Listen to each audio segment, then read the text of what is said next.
Hi, welcome back guys. This is your friend, the MHA What If with another fanfiction. This is the move of What If Deku Had a Frozen Heart? All credits for this video go to their respective authors, so please support the real author. Check out the link in the description for more details. Please give this video a like and subscribe to the channel if you want more videos like this. Now let's get into the fanfic. Why did he think it was a good idea? How stupid was he to believe that All Might was any different? Be realistic. You should have given up on this dream long ago. Think of yourself and your loved ones. How would they feel if they were told that you died in the line of duty because you couldn't defend yourself? Please, my boy, wake up. You can't be a hero without a quirk. Was it all a lie? Whenever All Might proclaimed that anyone could be a hero, was it all just a publicity stunt? Just to make himself look good for the cameras and popular with the people? It didn't matter. His dream was no more, torn to shreds and laying in pieces at his feet. He didn't know how long he remained on the roof, in catatonic silence as the tears fell freely from his eyelids. He did not break down into hysterical sobs. He was too much in shock to even make a sound. What was he supposed to do now? If even his idol told him to give up, what use was there for him to continue? He had held on to the belief that All Might had the answer, one he sought after for years despite the bullying, ostracization, torment and pain that he endured simply for pulling the short straw on the genetic lottery. But now, it was just a fading memory of hope in vain, and he was left with nothing. Just what on earth was he supposed to do? Just go and kill yourself, Deku? No one cares if you're gone. With a bit of luck, maybe you'll get a quirk in your next FING life. It sounded so easy. He was on the roof of a tall building in the middle of downtown Mizudafu. If he managed to pull the energy together to throw himself off the ledge, death will come as soon as he hit the ground, maybe even before that if his heart stops from a shock-induced cardiac arrest from free-falling. But he didn't want to die. What if he somehow survived his suicide attempt? What if he really died and there was no next life? Just an empty void of nothingness? He just didn't know how to go on from this point. A cold gust of wind blew across the rooftop. He barely registered it. What will you give for a chance? He thought that he didn't hear it, but his subconscious did. Anything. Anything? Nothing comes for free, you know. Anything, his subconscious screamed. Anything to escape this hell. Another gust of wind blew, even colder than the first. It shall be done. It was a perfectly clear, warm May day when the wind picked up. People walking along the streets would remember this unremarkable day as the one when the weather suddenly changed, seemingly out of nowhere and not by the cause of man or quirk. The blue sky suddenly morphed into a somber gray, and the little white wisps of clouds grew in size and turned ominous. The temperature plummeted, and to the confusion of those on the streets, snow began to fall from the heavens. It descended upon the city at a steady rate, reaching inches within an hour. News crews would descend upon Mizudafu to report on this strange weather phenomenon, and scientific circles would go to say that they could neither draw head or tail on how snow could suddenly fall on a city completely out of season. In all of the hubbub, no one paid any attention to the rooftop of a random office building.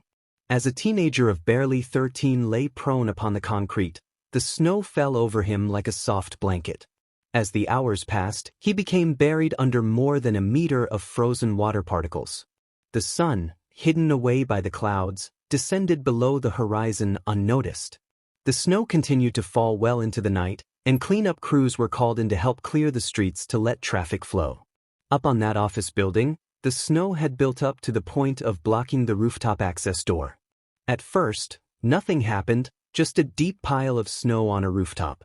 Then, something burrowed through the snow and broke through.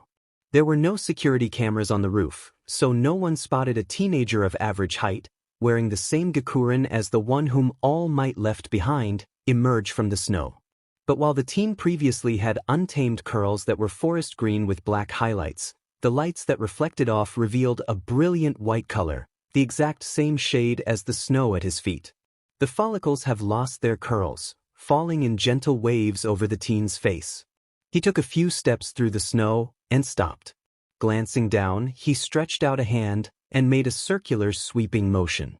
As if swept up by a powerful wind, All of the snow was pulled off the floor, swirled around the teen for several moments, before coalescing into his open palm as a large snowflake. The teen moved his hand into the air, and the snowflake was thrown upwards, whereupon it exploded into a shower of sparkling crystals. The teen went over to a yellow backpack that lay innocently a few paces away, slung it over his shoulder, and headed for the staircase, closing the access door behind him with an audible click. Midoriya Inko was worried. It was nearing midnight, and her son still hadn't come home from school. His portion of katsudon had grown cold on the dining table, as she continuously paced around the living, glancing at the front door every few seconds. Inko had tried calling his mobile, but all she got each and every time was his voicemail message. It didn't help that even in the suburbs, snow began to fall. As she watched the news reports on the sudden unusual weather phenomenon, her anxiety worsened.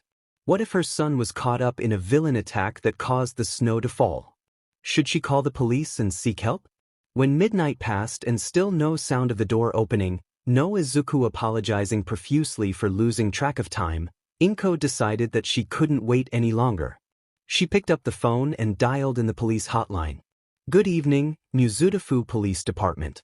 How may I help you?" came a bored, disinterested voice.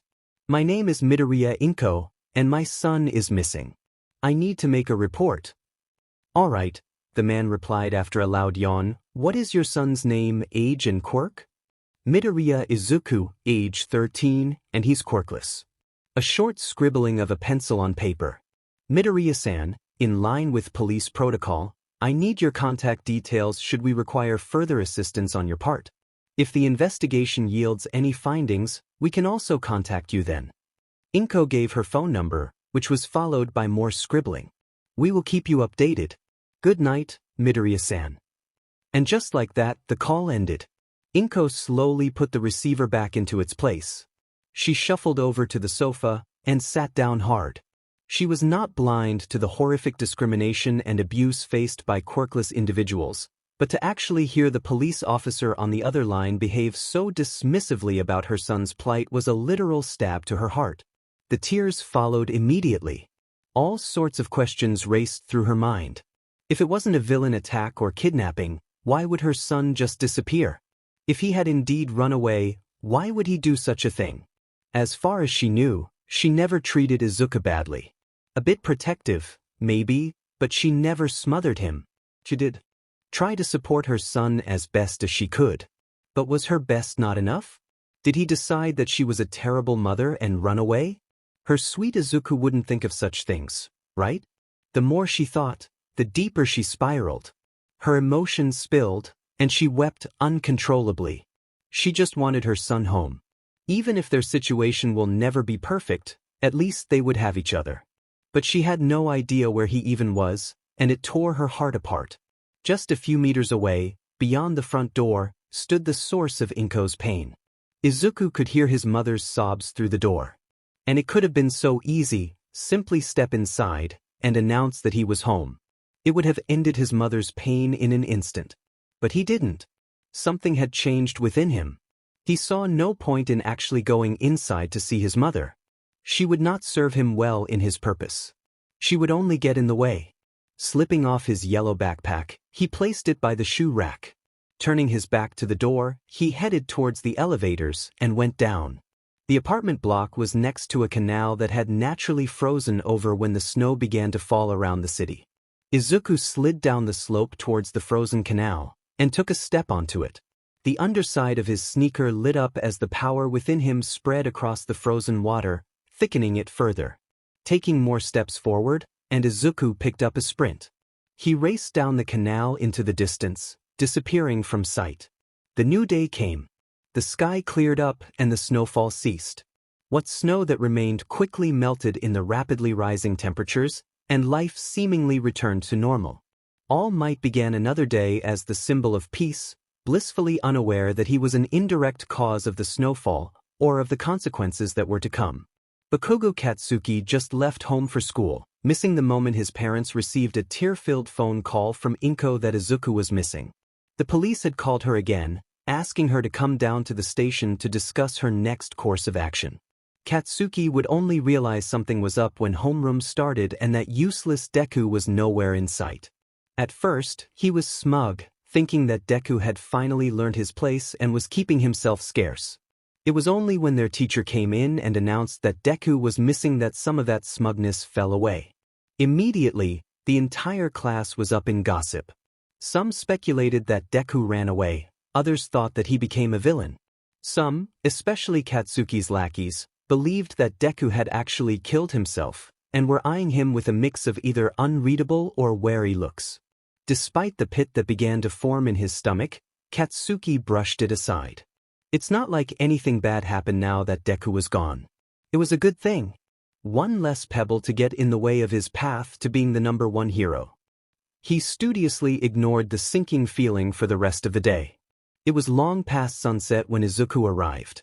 The small island of Rishiri, just off the northern coast of Hokkaido, had a population of just over 5,000, and the landmass was mostly taken up by the mountain that bore the island's namesake and undisturbed nature.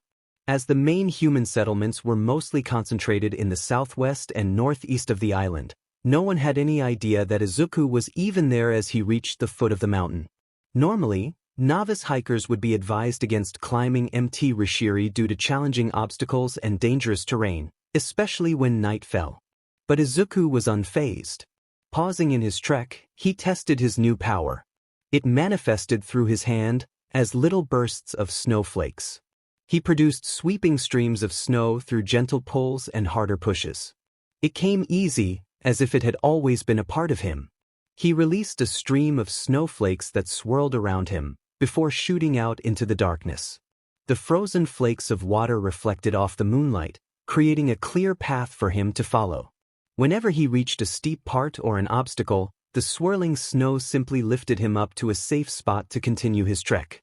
The stream traveling before him suddenly stopped, before shooting downwards into a dark abyss a few meters in front. Izuku guessed there was a crevice before him, and if it weren't for his power, he would have fallen to his death. The snowflake stream pulled itself up again, and arched over to a ledge on the other side. Izuku knew what he had to do. He moved his hands forward, releasing a rush of snow that coalesced into the beginning of a bridge. He stepped up to the structure, and placed a foot onto the first step. His power turned the snow into solid ice, allowing him to step up and turn the next landing into ice. Izuku began running, his hands creating more snow while his feet did the freezing. He crossed the crevice in less than a minute, stepping onto the ledge with a great burst of snowflakes. The ledge itself was quite large, definitely big enough to comfortably build a small dwelling for himself. Heading to the middle, Izuku raised a foot and slammed it onto the ground. A massive 8-pointed snowflake made of ice blossomed from his foot, spreading to cover much of the ledge. Channeling his power into his hands, Izuku pulled it up from the ground. The mountain was rocked by a great rumbling noise, as a 3-storied pagoda of ice rose from the ledge. Izuku moved around, pulling up walls and building the roofs through his hands. Little openings in the floors allowed staircases to be built, and the finial rose up from the highest pyramidal roof in a spiraling swirl of snowflakes.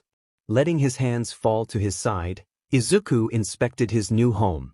It was fitting, extremely practical. Perfect for solitary training of the mind and body. He pushed a set of doors opened, leading out to the balcony. Even though it was still nighttime, the light of the moon presented a spectacular view of the mountainous landscape. Izuku could even see the distant lights of the southwestern human settlement, which immediately posed a problem. If he could see civilization, the people living down there could also easily see his dwelling. Izuku couldn't afford anyone discovering his presence on the mountain, so he called his power out again. A storm of snowflakes flew from his hands and surrounded the pagoda, camouflaging it into the snowy landscape. With the view shrouded, Izuku returned inside, closing the doors behind him with a wave of his hand. Sleep called, and he needed to be prepared for tomorrow. The investigation lasted for a total of 4 days. During that time, anyone who had a connection to Midoriya Izuku was questioned by the local police. With Inko's assistance, a missing person bulletin was aired on all local news channels throughout Mizudafu, and posters were put up around the city. It was an emotional roller coaster for Inko. Hope had briefly sprung up the morning after she made the first call, when she opened the door to get the newspaper, only to find Izuku's backpack sitting by the shoe rack, still slightly damp. It was taken as evidence by the forensic investigators to see if any sort of clues could be extracted, but nothing was found and it was returned to Inko by the end of the day. Each new sunrise rekindled the hope that some news about her missing son would come, only for that flame to die down again when night fell. Then came the news that she dreaded, but didn't want to fully acknowledge in her desperate attempts to stay hopeful. But no. Leads to go by, the police deemed Izuku's disappearance a cold case and closed the investigation, telling Inko right to her face that there was little hope of her son being found alive, and that they were extremely sorry that she had to go through such an experience. It was platitude-laden and well-intentioned, but without true meaning or sympathy. Izuku's disappearance was not the first, nor would it be last a case will grow cold and ultimately be deemed unsolvable. To the police, it was just a slightly disheartening statistic that they would eventually get over and move on. But for Inko, it was as if the world had come to an end. The shock hit so brutally that the green-haired woman slipped into catatonia.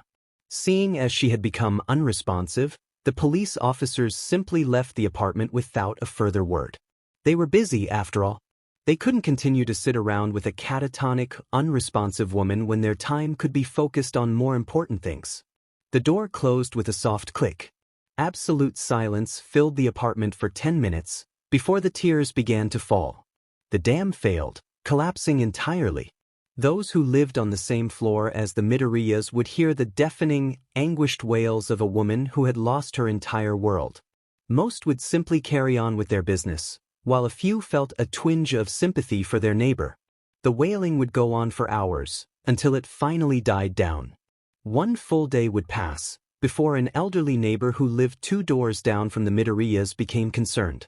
Hobbling over to the Midoriya's front door, the old woman pressed the doorbell, but no response came. She tried knocking and called out Inko's name.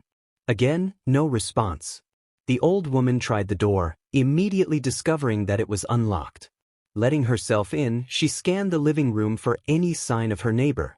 At first, she found nothing. But then she heard labored breathing near the television console.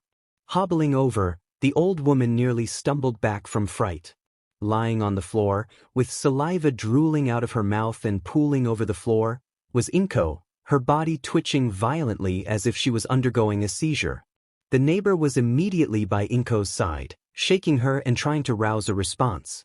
But Inko never made any inkling that she was even aware of her situation, let alone realize that someone had found her. Seeing that her efforts were in vain, the elderly neighbor stumbled towards the phone and called for emergency services. An ambulance arrived 15 minutes later. The residents watched with muted curiosity as Inko was strapped to a gurney and wheeled into the vehicle by paramedics. The old woman who found her was told to come along, and when she returned later that evening to fellow neighbors expecting answers, she spilled the beans. Inko was fine physically, but her mental state had all but collapsed. She displayed negligible signs of brain activity and was effectively a vegetable. Last the old woman knew, Inko had been transferred to a high-dependency room in the hospital's psychiatric ward for an indeterminable length of stay. It was a grim ending to a debacle that everyone had pity for, but ultimately decided that it was not worth losing sleep over. Everyone moved on, putting the reminder of an empty apartment unit out of their minds as they continued with their lives. Many miles to the north, in a 3-storied pagoda made of ice upon a ledge of Mt. Rishiri, Izuku sat in quiet meditation, unaware that his mother had been institutionalized with negligible chances of ever being released. Not that he would have cared. It wouldn't serve him well in his purpose. It would have simply gotten in his way. Izuku kept his breathing steady and his mind clear. His power encompassed the room, manifesting as snowflakes gently falling around him. In order for him to properly use his power, he had to let go of the trauma. Almost 10 years of abuse, ostracization, injury and pain had to be confronted and then released from his mind and soul. It was not easy. One does not simply forget about trauma within a day or two, but the dulling his emotions certainly helped. The memories of all that pain and suffering surfaced one after another, and Izuku attacked each and every one without mercy. His power grew stronger, the snowfall gradually increasing with each mental attack. Within minutes, a blizzard had formed, the howling wind whipping the snow around the room at terrifying speeds. Despite that, Izuku remained perfectly still, breathing even and eyes closed. When the blizzard became a whiteout, the wind reaching deafening decibels, Izuku's eyes flashed open, and he let go. All of the snow shot towards the doors, forcing them open as it billowed out into the mountain. The air was once again still, silent save for Izuku's breathing. He sighed softly. He knew that the memories will come back again. It was only a matter of time. His training was far from over. Getting up from the floor, Izuku headed downstairs and stepped out of the pagoda. Crossing the bridge over the crevice, he headed for a cave that he discovered 2 days prior. Out of sight from potential hikers or mountain climbers, he began a new session of physical training to build up his strength and power. Izuku knew his power was strong, but he knew that there will always be someone stronger than him. If he wanted to fulfill his purpose, he needed to surpass them. He needed to become unstoppable, where not even the greatest heroes or villains will be able to get in his way. Each session lasted about 3 hours. As he had no means of strength equipment or free weights, Izuku used the natural material around him instead. Rocks and boulders were used to train every muscle group in his body, and also served as good target practice for him to use his power on. In the 4 days that he had been blessed with his power, he was learning everything that he could do with it. He already knew he could build structures with it, and any snow and ice reacted in kind to his will. He could create his own snow and ice, and now all that was left to do was turn this ability into tactical maneuvers. It was going to be hard work. He was still scrawny, and his power still raw. All Izuku knew was that he had 2 years to make it work. And by the heaven's will, he was going to make it work. 2 years passed. Inko was still institutionalized, showing no signs of improvement or recovery despite the professional's best attempts.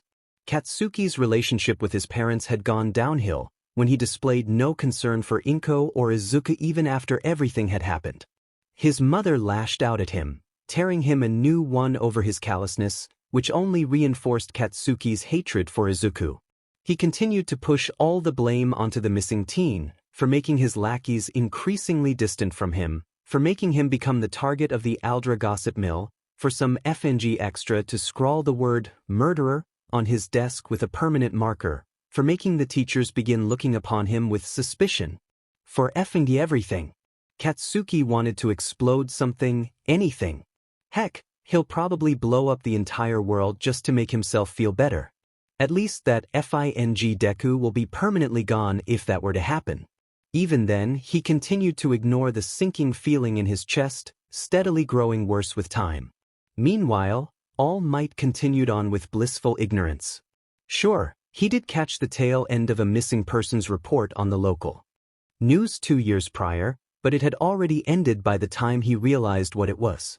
So the man simply pushed it out of his mind, oblivious to the fact that the report was about the quirkless child whose dream he had callously destroyed on that rooftop, and that report was the final one that was ever aired, before the investigation into the missing child was subsequently closed by the police. Last but not least, Izuku was ready. After 2 years, he had grown. Unfortunately, his genes meant that his height wasn't going to increase exponentially anymore, but he was definitely no longer the scrawny kid that he started out as. Packed with muscle that stretched the robe he made for himself with his ice, the rocks and boulders he used to struggle with now felt nothing more than paperweights. His quirk has also evolved from merely be able to manipulate ice and snow. Beyond mastering numerous attack and defense maneuvers, Izuku learned how to fly by channeling his power into wings, and using his ice to form weapons that stood strong against the hardest rock. So far, he was able to make daggers, swords and axes that could easily kill a man with one attack. He had the arsenal to back him up, and as he woke up to the new day that would bring in the next milestone of his journey, he reflected upon his purpose, the single goal that drove him to this point and had him put everything into for the past 2 years.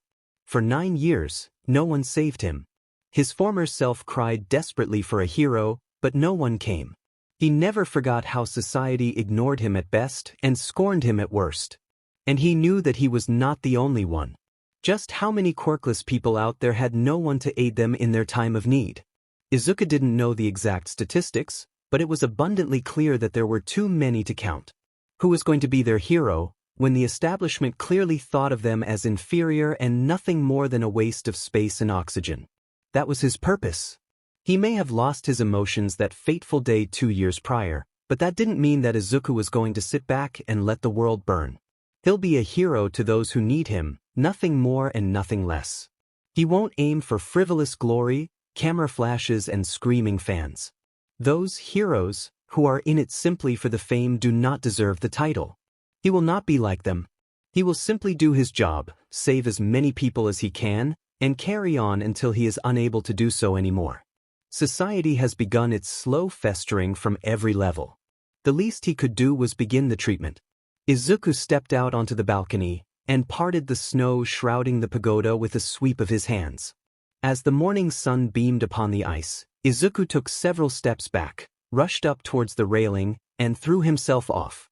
Before gravity could take its hold on him, Izuku let his wings unfurl, and he shot away at supersonic speeds from the mountain towards the Hokkaido mainland. The journey back to Mizudafu took about 45 minutes. Touching down in a dark alley not too far away from the gates of Yui, Izuku turned his robe into a more unassuming set of long-sleeved shirt and slacks.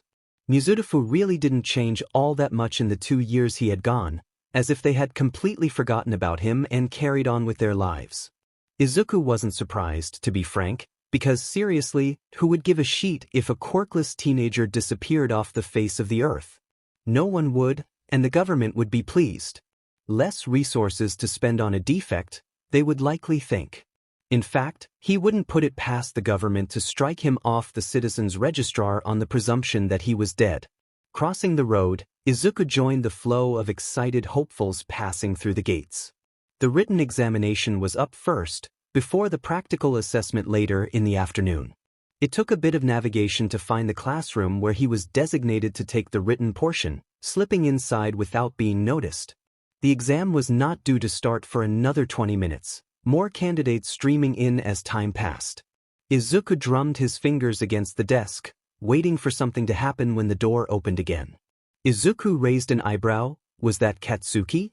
Same spiky blonde hair, blood-red irises, permanent scowl. Yep, that was indeed Katsuki. Izuku silently watched as his former childhood friend trudged up to his seat 2 rows in front of him. Katsuki didn't really look all that different, other than appearing a bit taller and more muscular than as a 13-year-old. But the one major difference that Izuku noticed right away were the dark circles underneath his nemesis eyes. Immediately, Izuku's mind began contemplating. Something must have affected Katsuki a great deal if he was losing sleep. But surely, it wasn't his disappearance, right? Just go and kill yourself, Deku. No one cares if you're gone. With a bit of luck, maybe you'll get a quirk in your next FING life. Izuku shook his head. Of course not. Why would Katsuki lose sleep over his disappearance if he suicide baited him in the first place? Something else must have happened, but Izuku couldn't bring himself to care. He was just glad that his former bully was made to suffer for a while. The examination minder, the pro-hero Snipe of all people, entered the room 5 minutes later. Immediately, all conversation ceased. Snipe addressed the room with a prominent Texan accent, explaining the instructions and distributing the assessment papers. They were then allowed to begin writing.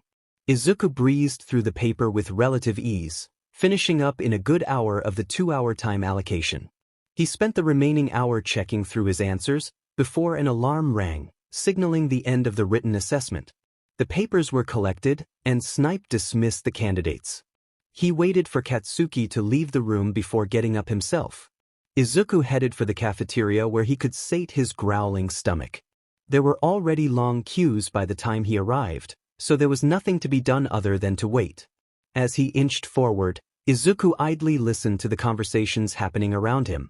Some were discussing the written assessment, others on the practical assessment later on.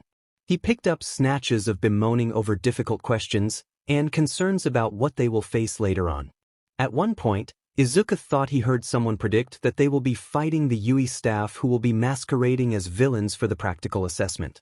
He had to admit that that concept would be more inclusive towards non-combative quirks or no quirk at all than, say, giant robots or something. When he reached his turn, Izuku ordered a large bowl of katsudon and an iced milk tea. His order came out, hot off the kitchen, in less than 5 minutes. Now came the problem of actually finding a seat. With hundreds of candidates taking part in the practical assessment in the coming hours, the entire cafeteria was virtually packed. Every table was more or less occupied, and Izuku didn't fancy sitting with strangers. He had no choice but to wander around the cafeteria until someone got their butts off a table so that he could claim it for himself. It would take 10 minutes, but one two-seater table by the window did open up. Izuku immediately beelined for the table, and just put his tray down when footsteps approached. "Hey, do you mind sharing? Everywhere else is taken." Izuku glanced down. There were 2 boys, both about average height. One had styled orange-tinted blonde hair with a black lightning bolt SNG across his left side fringe. His irises matched in color, and he had small eyebrows. The second had bright red hair styled upwards in spikes. He had a small scar under his eye, and his teeth were incredibly sharp, almost like a shark. Now, Izuku might not have emotions anymore, but he still had manners. "Okay." The boys immediately relaxed. Izuku and these 2 other candidates sat down, gave thanks and dug into their lunches. Admittedly, Izuku felt a little uncertain sharing close quarters with complete strangers. He supposed living in isolation for 2 years certainly had a part in that. The blonde and redhead began chatting, Izuku maintaining his silence, though his ears discreetly listened. One of them complained about the difficulty of the written assessment, and the other tried to hype him up. The conversation then shifted to the practical component, the pair speculating about what they were going to face later. They shared multiple possibilities, all of which Izuku had already heard while waiting in line for his food. The blonde then groaned, complaining about he and the redhead were not in the same testing zones where they could have probably teamed up or something. Izuku finished up his lunch. Without telling his other table occupants, he got up and went to return his tray. The briefing was in 20 minutes. Best he start moving. Hey. Welcome to the briefing for the UE practical entrance exam. Can I get a loud yeah? Silence. Izuku wondered if Present Mike could even read the atmosphere in the auditorium. This was not some talk show, or even his radio show over the air. This was a large hall filled with more or less nervous teenagers whose dreams and futures hung in the balance. Izuku may be calm, but even he could see the tension in the air. Of course no one was going to scream on the top of their lungs when their nerves were all jumbled up. Wow, tough crowd, aren't ya? You don't say, Izuku thought to himself, as Present Mike continued. Anyways, now with that out of the way, let's get rolling, yeah? The silence continued. Each and every one of you here are potential heroes, and it is a hero's duty to take down villains. For the practical assessment, you will be up against 4 different types of robots. Present Mike swung a hand towards the screen behind him. It lit up, displaying the silhouettes of the 4 robots. Each robot carries a different number of points, 1 to 3, and it is your job to take down as many as you can within the stipulated time limit of 15 minutes. Don't forget, the more points you score, the better your chances of getting in. The tension thickened, but a sense of determination quickly formed too. Meanwhile, Izuku waited for the other shoe to drop. Excuse me. All eyes turned to several rows behind Izuku. A bespectacled teenage boy, about the same height as Izuku and just as muscular, shot up from his seat. You did not tell us about the 4th robot. Aren't the staff of UE supposed to be extremely thorough in their presentations? Rude much. Izuku frowned. He didn't even raise his hand. I was just about to get to that, listener. Thank you for the reminder. Present Mike replied back with finger guns, which Izuku couldn't be sure if the voice hero was being sarcastic, oblivious, or just rolling with it. The 4th robot, as candidate 419 pointed out, is what we call the 0-pointer. Basically, this robot is worthless to everyone here today and should not be tackled. And that, listeners, brings me to the end of the briefing. Remember, any unheroic actions such as attacking other candidates will see you being immediately disqualified from the exam. The staff will be watching, so don't try anything funny, yeah? Now get out there and break a leg, everyone. Please don't say that, someone might actually break a leg or two, Izuku thought as he got up from his seat and joined the flow of students leaving the auditorium for the changing rooms. Izuku stood before the massive gates, keeping him and the others out from the fake city that loomed behind it. He ignored the conversations taking place among the other candidates, though he couldn't help but hear a somewhat familiar voice berating someone over their perceived attempts to distract their fellow candidates. Was it that same bespectacled loudmouth who rudely interrupted Present Mike during the briefing? He honestly couldn't bring himself to care. The gates began rumbling, and as they slowly opened, Izuku prepared himself. Over the air, Present Mike screamed, "Start!" Izuku's wings burst to life, and he shot into the fake city, while his fellow candidates stood around looking quite dumb. Hey, why are you all doing? There's no countdown in real life. Be like that snowy listener. Get moving before all the points are gone. As the rest of the candidates pushed and shoved one another to get into the fake city, Izuku was already honing in on his first targets. A trio of one-pointers came flying out from an alley and intercepted his path. Izuku shot out 3 large icicles. All punched through the robots, causing them to explode. 3 points. Settling down onto the road, Izuku scoped out his next targets. A line of 3-pointers came rolling down the tarmac, rocket launchers moving into position, aiming at Izuku. He immediately placed a hand onto the tarmac and sent fast-moving ice straight towards the robots. Large spikes shot up from the trail, impaling through the robots and causing them to explode. Just like that, another 15 points, total at 18. Izuku took to the air again, looking for more targets. By this point, other candidates have caught up with him and were searching for their own targets to boost their chances. Izuku sees another candidate, a teenager with a large belt around their waist. They had fired an enormous laser through a 2-pointer when 3 1-pointers came hurtling towards them from behind. Izuku immediately shot down towards the candidate, grabbed them and dove out of the way, in the process conjuring a wave of ice that struck the robots down. 21 points. The teen then realized what had happened. Merci beaucoup, monsieur. I did not expect to be ambushed. Be more aware of your surroundings, Izuku said, setting the teen down, before taking flight again. Izuku would spend the next 10 minutes taking down 4 more 1-pointers, 6 2-pointers and 5 3-pointers, bumping his score up to 52. In between, if he spotted someone in need or about to be attacked, he would swoop in to get them out of harm's way. At the same time, he didn't know that the staff were assessing the candidates not just on the number of villains' points they accumulated. Being a hero wasn't all about taking down villains. Rescuing innocent civilians and getting them to safety was also part of the criteria. Therefore, Izuku's score continued rising without him realizing, bumping up to 73, 3 points for every person he rescued. Kicking away a 2-pointer, Izuku settled back on the ground, looking for more targets. Strangely, the city blocks seemed devoid of robotic activity, as if all the robots have mysteriously disappeared from a wave of a magic wand. Then came a loud crashing sound, and a strong rumbling that shook the ground like an earthquake. The screams immediately followed. Izuku looked down the road, and immediately understood. A gargantuan robot, taller than the city blocks around it, came rumbling towards them. A massive 0 was painted on the front, and as it inched towards the candidates, its metal appendages smashed through glass, steel and concrete, creating massive downpours of rubble that quickly coated the road in clouds of dust. Izuku could hear the other candidates booking it for their lives, and he couldn't really blame them. After all, didn't Present Mike say that there was no point trying to take down the 0-pointer? However, it seemed that a reason to do so presented itself to him. Wei.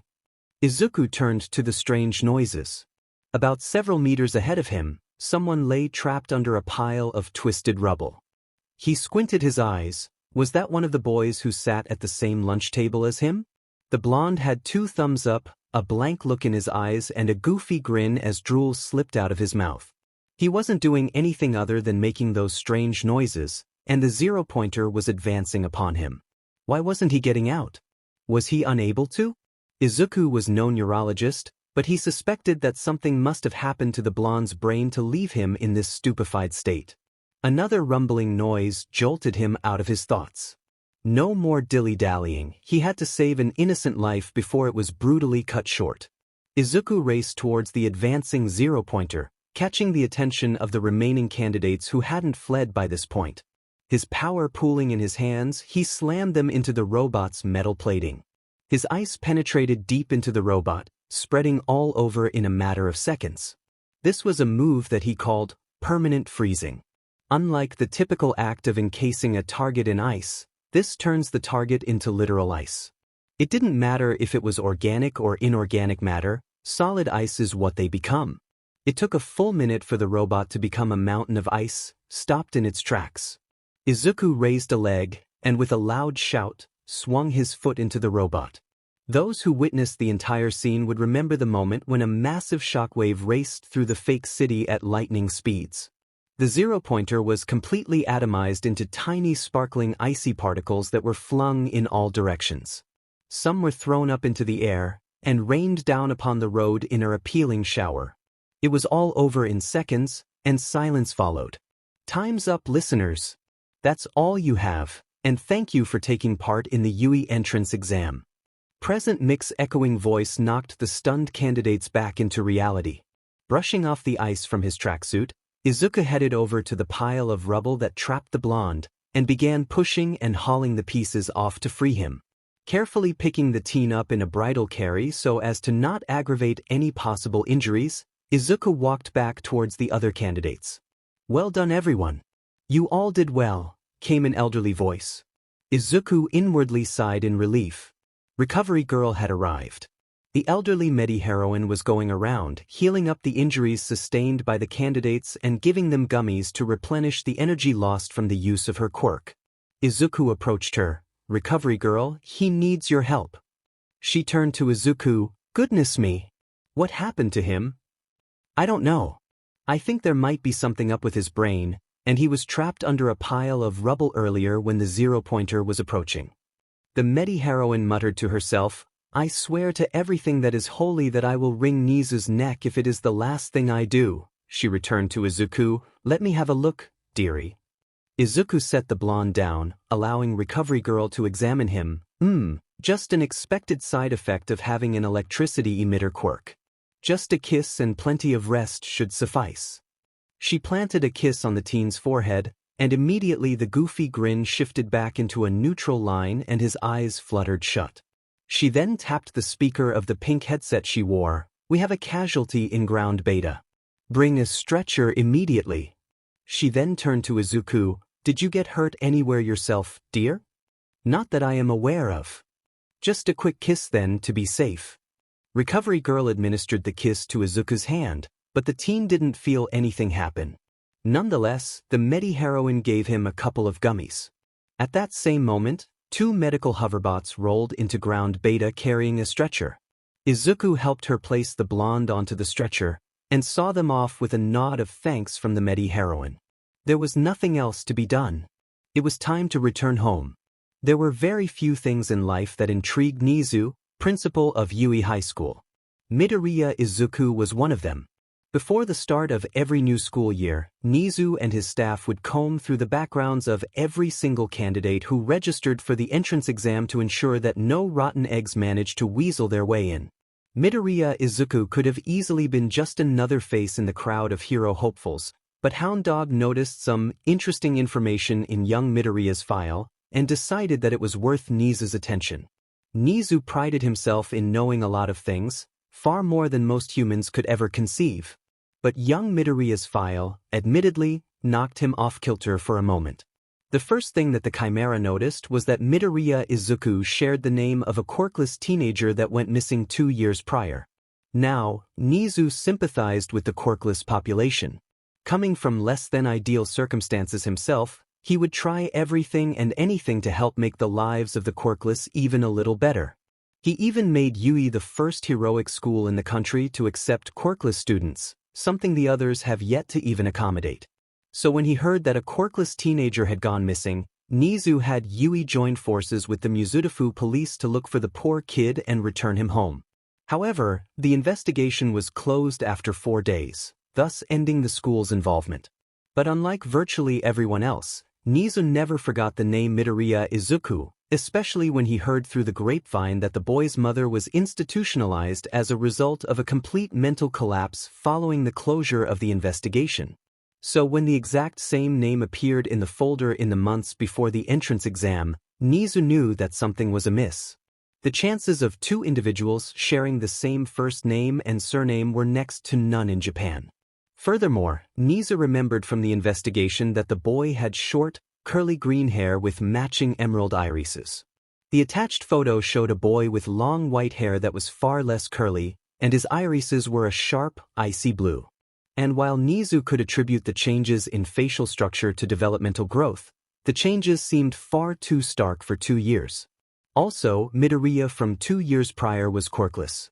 This Midoriya, who took part in the entrance exam, displayed a versatile cryokinetic quirk that could have only been pulled off with years of training under the belt. 2 possibilities presented themselves to Nezu. One was that young Midoriya's quirk came in late, and he disappeared to train it up in preparation for the entrance exam. 2 was that someone had stolen the boy's identity for reasons undetermined. Nezu hoped that it was the first possibility, but questions still remained unanswered. Some things weren't adding up here, and he was determined to find out. He did. Always love a good mystery after all. Tell me, why exactly am I here for? Izawa Shoyuda, a bedraggled man with messy, unkempt black hair, stubble and extremely unhealthy-looking eye bags, was not one for pleasantries or platitudes. He was very logic-driven, a man who does not waste time and goes straight into business. So when Principal Nezu called him to his office in the middle of his afternoon nap, he wasn't going to beat around the bush. The faster this was over with, the faster he could return to his sleeping bag. I would like to discuss with you about candidate 589, namely one Midoriya Izuku, Nezu replied, steeping his paws together. Aizawa sighed. He knew this was going to be a headache in the making. What about him? I've noticed several potentially concerning discrepancies in his file, the Chimera began. Are you aware that he shares the same name as the quirkless teenager from Aldra Middle School who disappeared 2 years ago? Vaguely, so we're dealing with an alleged identity thief? Aizawa raised an eyebrow. Smart deduction, something that came to my mind too, Nezu replied brightly. However, I am banking on the other possibility that these 2 are actually the same person, merely that young Midoriya's quirk came in late. And why does this concern you, if that is the case? There is a PRD of 2 years where Midoriya is unaccounted for, Nezu replied. In that time, no one knew where he was, but he evidently was around civilization quite a bit, since he completed online education courses that technically allowed him to sign up for the UE entrance exam in the first place. But it still begs the question, why did he disappear? Why did he run away from home and in the process cause his mother to suffer a complete mental collapse? Even Aizawa had to admit that those were some good questions. Furthermore, young Midoriya did extraordinarily well in the entrance exam. He came in second for the written portion, and scored a total of 98 points in the practical portion, the highest of the cohort. There it was. The beginnings of a headache gnawed at Aizawa's brain. It was all but guaranteed that Midoriya Izuku was going to be in his class come the new school term. Which is why I would like you to join me in my search for answers. Nezu chirped. After all, we can't just let a top scorer in without finding out his true intentions. Aizawa really wanted to argue, really he did. But he knew that it was pointless against the sadistic chimera that was Nezu. He did have a question though. Where do we find him then? I had to do a little bit of digging myself, Nezu explained. The places where I picked up his digital footprint were spread out all over the country. But for a year after his disappearance, his location seemed to center around Hokkaido and the northernmost prefectures of Honshu. Also, do you remember that on the day before Midoriya's disappearance was officially made, there was an unusual snowfall over Mizudafu? Aizawa remembered. Alright. He had to take the day off because the snow was making it dangerous to move about, alongside the general confusion since it was May when the snow fell from the heavens. I might have written it off as a one-time anomaly, But in the process of my research, I found an article from a small Sapporo newspaper over how the residents of Rishiri Island were reporting strange weather activity over the mountain that bears the island's name, particularly in the summer months over the past 2 years. Surely that can't be just a mere coincidence, hmm? Aizawa would be inclined to agree. Another question came to mind. If Midoriya was leaving digital footprints around, why hasn't anyone notified the police about his reappearance? A question that yields no easy answers, Nezu replied cryptically, but I will say that when it comes to the quirkless, even the police will stop giving AF after a while. Aizawa sighed. Despite his reputation as being so logic-driven that he was quite possibly emotionally stunted, he knew full well the difficult existence quirkless individuals almost always endure before deciding that life was too much of a burden. Even as a pro-hero, Aizawa could understand the disadvantages faced by the quirkless. He might have a quirk, but he fought villains effectively without one since all it did was temporarily erase the target's quirk. So you're going to put the problem child in my class. I suppose we're going to go look for him?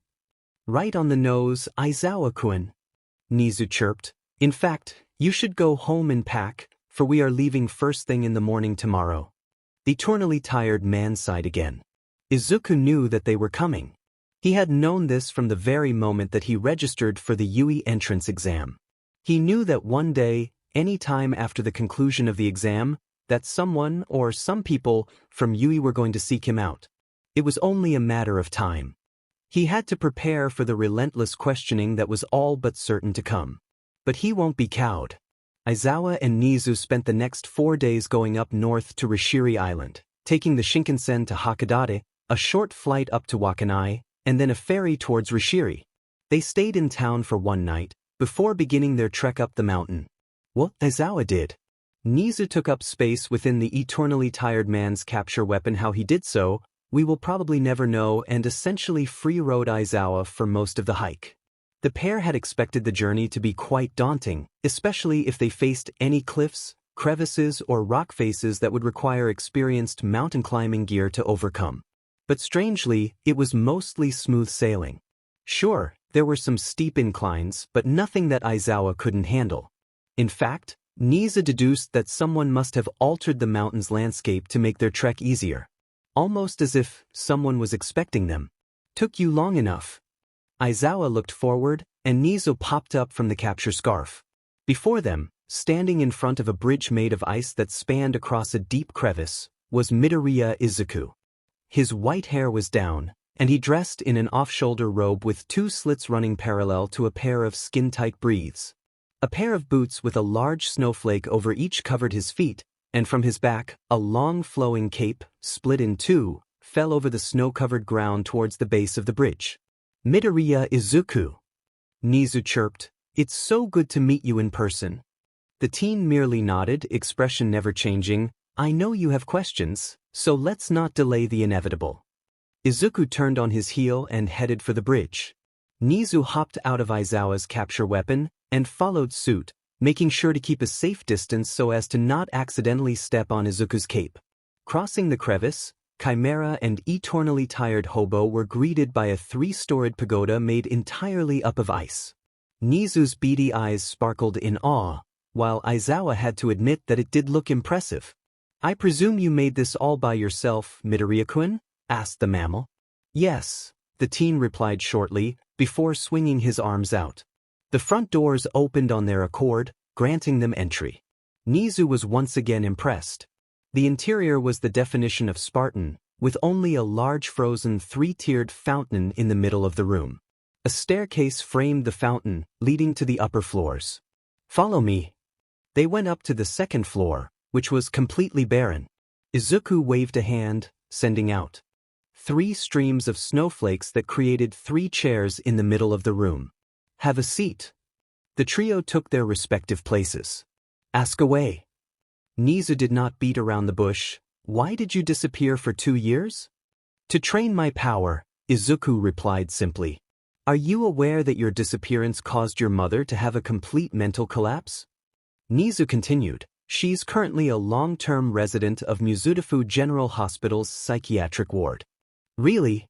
Izuku quirked an eyebrow, but didn't really look all that surprised or even affected by the news. What a pity.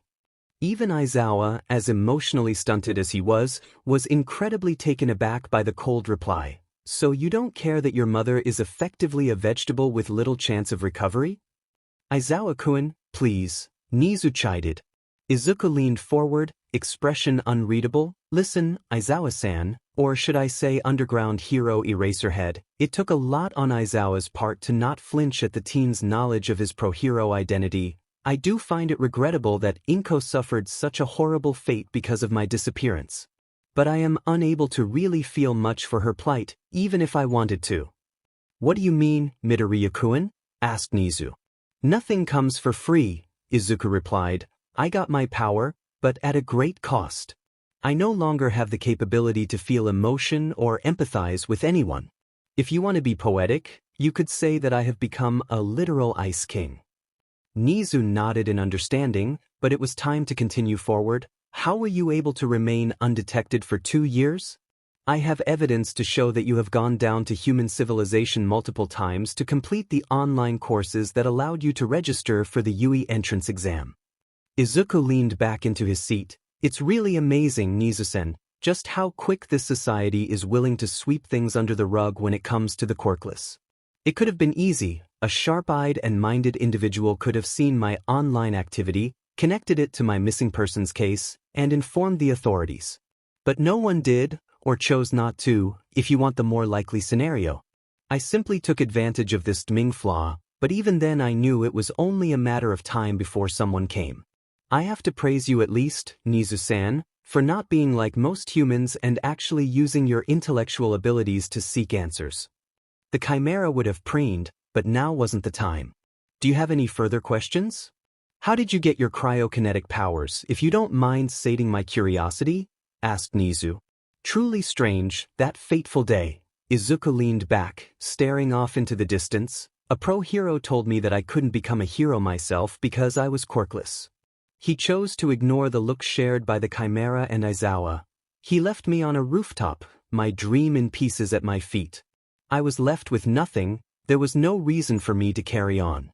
And yet, despite my grief, I heard a voice, and it offered me my power. The snow fell, and I was gifted in exchange for my emotions. Now, Aizawa and Nezu were never followers of any particular religion, but their curiosity was definitely piqued. Did you see who or what spoke to you? The Chimera asked. No, Izuku shook his head. Whoever or whatever they were, I only heard their voice. I'm afraid I do not have any other information to tell you. No trouble.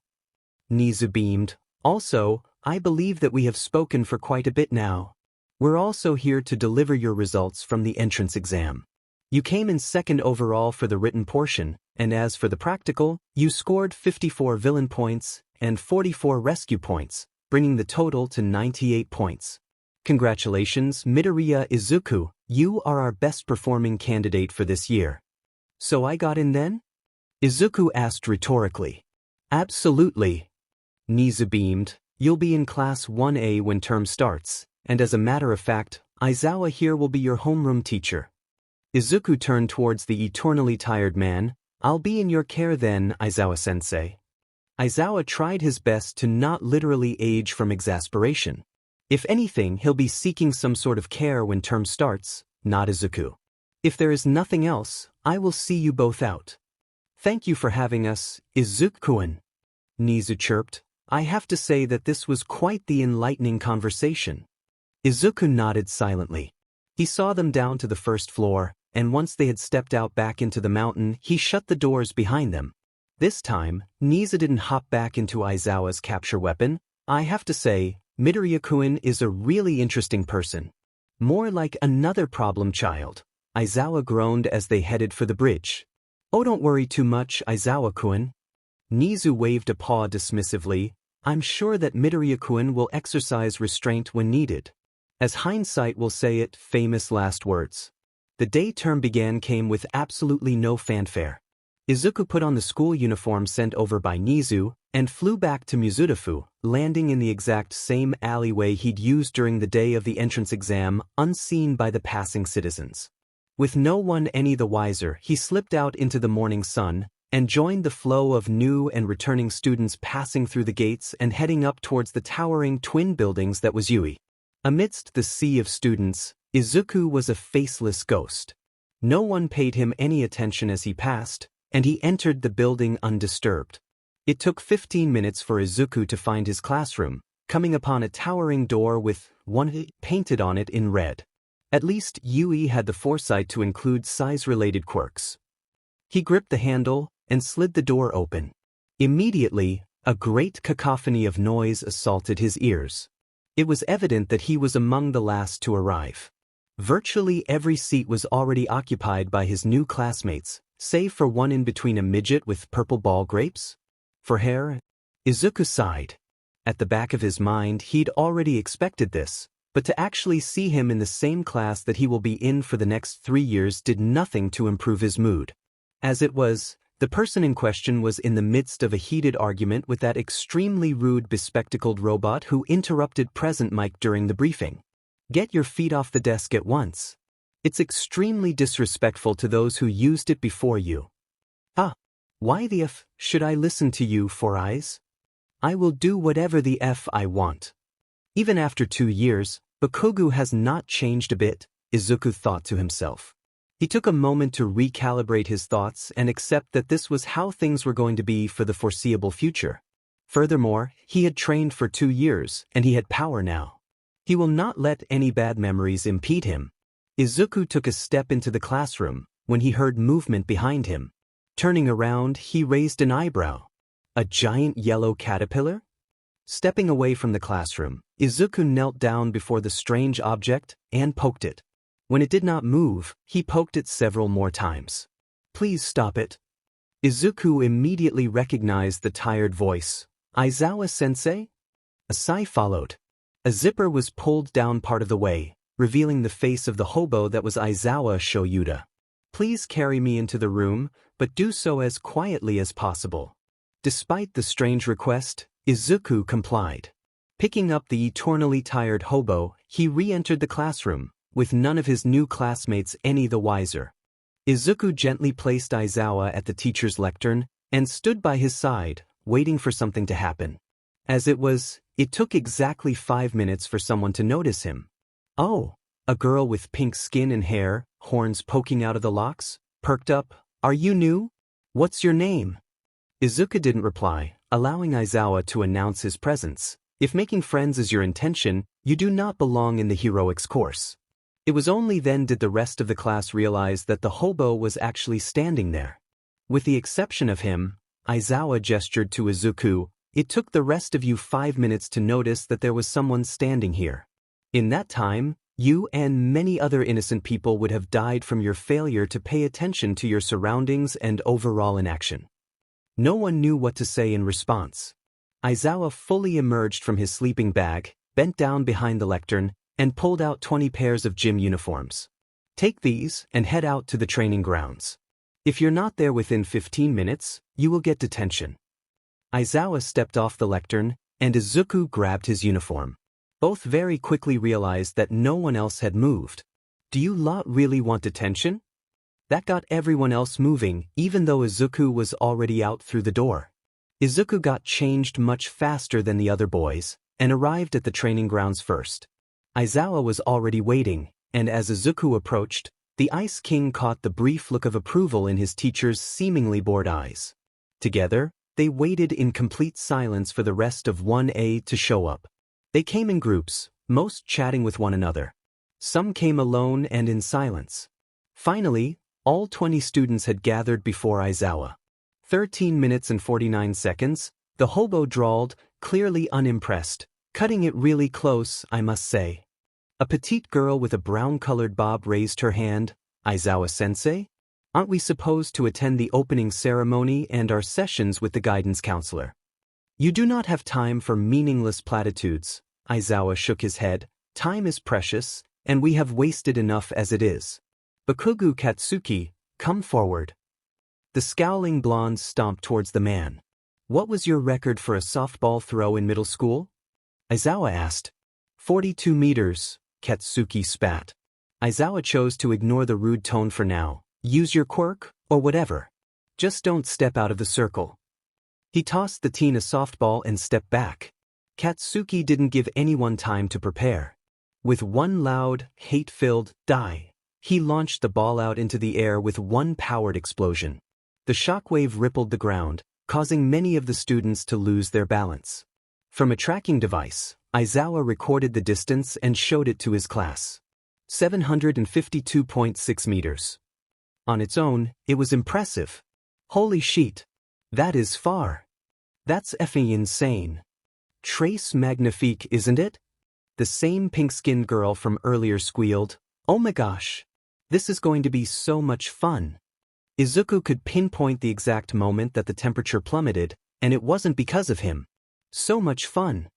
Whatever excitement there was died instantly. Despite looking like he hadn't slept in centuries, Aizawa's eyes looked absolutely feral. "Is that all you think this is? Fun?" The pink-skinned girl realized she must have said something wrong. Heroics is no game. There is no room for fooling or joking around.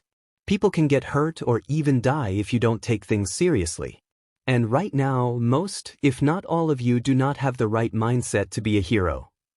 The students looked mutinous, except for Izuku, who was waiting for the other shoe to drop. The one who comes last in this assessment test will be expelled from Yui. There it was, and cue the explosion of indignation. What the F dash? That's so unfair. You can't do that. Aizawa remained unfazed. You will find that I have every right to do so. Principal Nezu gave every teaching staff the power to expel or transfer a student between courses as they see fit. Last year, I expelled my entire class because not only did they not take things seriously, they thought they had the right to be in the heroics course because of their quirks. Those mindsets are not only wrong, they will almost certainly lead to your death and the senseless killing of others. So either you shape up or you're out. Silence followed. Uraraka Ochako, you're next. It was tough, and the suffocating atmosphere certainly didn't help. Nobody wanted to be expelled and see their dreams of going pro reduced to nothing. Whatever naivety from earlier had completely evaporated. There was no room for playing around. One strike was all that was needed to get the boot. Izuku gave his all, shifting his quirk and body to suit the nature of the tests. Long jump, 50-meter sprint and endurance run? His wings would suffice. Sidesteps, his ice bolstered his muscle strength. The rest of the tests required pure bodywork and muscle, but Izuku pushed through with relentless rigor. Finally, near the close of the entire program, those who hadn't already done their softball throw were called up. Izuku was the last. And that proved to be an event entirely on its own. "Midoriya Izuku, you're up," said Aizawa. The white-haired teen hadn't even taken a full step forward when someone screamed, "Deku!" Izuku, to his credit, didn't even blink. "Ah, nice to see you again, Kaken." It was almost comical, seeing the myriad of emotions flash across Katsuki's face as the source of his torment over the past 2 years suddenly reappeared before him. What was not as comical was the murderous intent that followed. "What the F do you think you're doing here, you worthless piece of shit?" The explosions came. The other students fell back and Aizawa was about to intervene when the sound of crackling ice filled the air. Before Katsuki knew it, he had been encased up to his neck in ice. His eyes bulged from the sudden drop in temperature, and despite his struggles, his hands were frozen, rendering his own quirk useless. "I am here, because I made it here, through my own strengths, Bakugo Katsuki." Izuku walked up to his childhood abuser with cool poise. "Such a shame, you haven't changed a bit after so many years." "Unamigo, why you fucker?" Katsuki snarled, teeth chattering from the cold. "Not yet," Izuku replied, before turning to Aizawa. "I won't take long." He turned back to the blonde. "Listen well, Kaken." He spat the nickname like it was poison. Despite there being no significant difference in his vocal tone, you are not the top dog here. This is not middle school. Whatever score you got in the entrance exam, I surpassed it. I am no longer the useless Deku that you used to beat up and abuse all those years ago. I have power now and very little patience. Try anything funny with me, and I will kill you where you stand.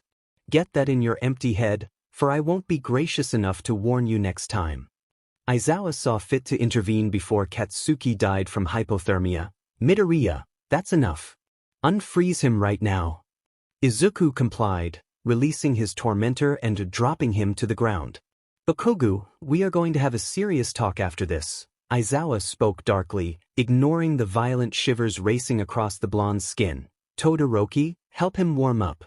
Izuku would be blind to not see the sheer reluctance on the dual quirk teen's part, as he knelt down beside Katsuki and used his left side to spread heat over his body. Let's get this done with. Come forward, Midoriya. Izuku went up to the circle, and Aizawa tossed him a softball. With the ball in his palms, Izuku channeled his power to encircle the sphere. Snow and ice crystals formed a layer over the softball, and it began to vibrate softly. The ball rose up from his palms, and like a comet, it ascended up into the blue sky, quickly disappearing from sight. Aizawa tracked the ball's distance until it couldn't be tracked any further. He showed the result to the class. Just like Uraraka, Midoriya has also clocked an infinity score for the ball throw test. And with that, we have come to the end of the assessment test. These are the final results. The hobo tapped a few buttons and held the device with the display facing up. A holographic screen emerged, listing the names of all 20 students in descending order according to their placements. Izuku nodded to himself. He was in a respectable second place behind a Yaoyorozu Momo, which isn't really surprising given how versatile her creation quirk is. In third place is Todoroki Shudo, who looked decidedly displeased, followed by Katsuki in fourth. Izuku's eyes then trailed down to the very bottom of the list, where one Mineta Minoru had the unfortunate fate of being placed. Mineta, get out. You're expelled, said Aizawa with no hint of uncertainty. The wailing and temper tantrum that followed from the ball-headed midget was almost expected. Izuku had been silently observing his classmates throughout the test, and Mineta was a textbook example of humanity's failures. The only time Mineta actually used his quirk in a useful manner was in the sidesteps test. The rest of the assessment, he was basically half-butting it, for the lack of a better term. He was lazy, no drive, and his behavior towards the female students left a lot to be desired. I don't give a flying F that your father is on the board of governors. The heroics course has no room for half-butting and perverted behavior. Aizawa sliced through like a hot knife through butter. Get out, before I call security on you. The screaming and crying only grew worse, and the other students were becoming increasingly annoyed. Izuku solved the problem quickly by encasing Mineta entirely in ice. Two hovering robots appeared shortly after. They plucked the small iceberg containing the midget up from the ground and carried it away. Aizawa turned back to the remaining 19. As I said, just because you are here now, that does not mean that you will be here tomorrow. Shape up, or you will end up like Mineta. Now we're done for today. Head back to class, and grab your syllabus and timetable. Bakugo, follow me. The seething blonde trudged after the hobo. Slowly, the rest of the class disbands, and thus, the first day of term comes to an end. Izuku knew that something big was happening when the bell for homeroom rang, and Katsuki failed to show up. The explosive blonde he had known throughout his entire life would never lower himself to being late for school. Something must have happened to him. Aizawa strolled into the room, looking decidedly more awake and alert than usual. Before we begin with homeroom, I have an announcement to make. Bakugo Katsuki has been transferred to the general education course until further notice. His behavior during the quirk assessment test yesterday was unacceptable and dangerous. He will remain there until he grows up and learns how to control his anger. A low murmur spread across the class. Let this be an additional warning to everyone here, Aizawa continued. If your behavior is not up to standard, or if you pose a danger to your classmates, you will be dealt with. Yui upholds a zero-tolerance policy towards bullying and detrimental behavior. The reason I didn't expel Bakugo outright is because his quirk can easily be used for villainy, and I will not allow the possibility of him going rogue to come true. However, if he fails to show any improvement, Bakugo will be expelled, and the same applies to each of you here today. Am I clear? Yes, Sensei. Good, now we can proceed with homeroom. Do whatever you want, but keep the volume down.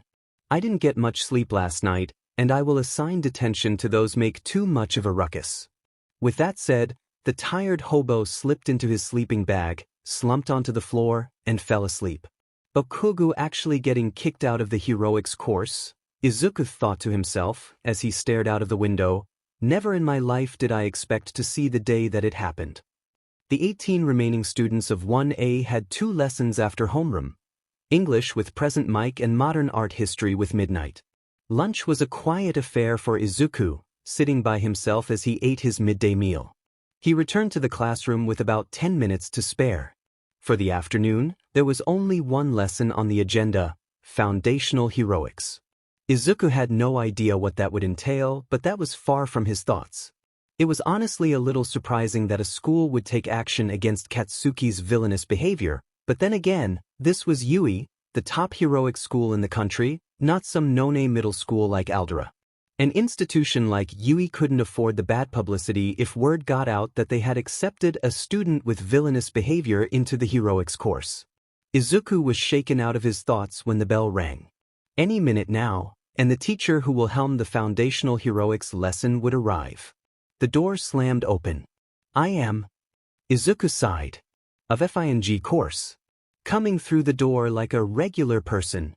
Why wouldn't the top heroic school in the country not hire the top pro hero in the country as a teacher? As Izuku pinched his nose in a bid to maintain his composure, the rest of his classmates were losing their minds as All Might strode into the room. Holy shit! Am I dreaming? No FNG way. All Might is our teacher? The symbol of peace faced the class at the lectern. Good afternoon, young heroes to be. Today is your first ever foundational heroics lesson. I am going to put all of you through the ringer and mold you into the heroes of tomorrow. Your journey begins today, with today's agenda. All Might pulled a stylized card out from somewhere. Battle Trials. The card disappeared to someplace. We will head down to ground beta for today's lesson. But first, you all will need these. Out from a wall, 4 metal drawers emerged, each holding 5 metal briefcases. Your hero costumes are ready for your appraisal. Get changed, young heroes, and I'll see you on ground beta. Ignoring his male classmates' excited chatter in the background, Izuku went to a quiet corner of the locker room to get changed. Setting his briefcase down on a bench, he opened it and began pulling out the contents. His hero costume comprised of 2 layers. The base was a skin-tight, sleeveless bodysuit of sparkling icy blue.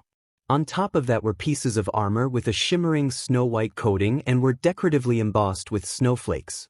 Izuku put on the bodysuit and then individually attached each armor piece one at a time, starting with the chest plate and sharp-edged pauldrons, second with gauntlets with guards protecting his lower arms.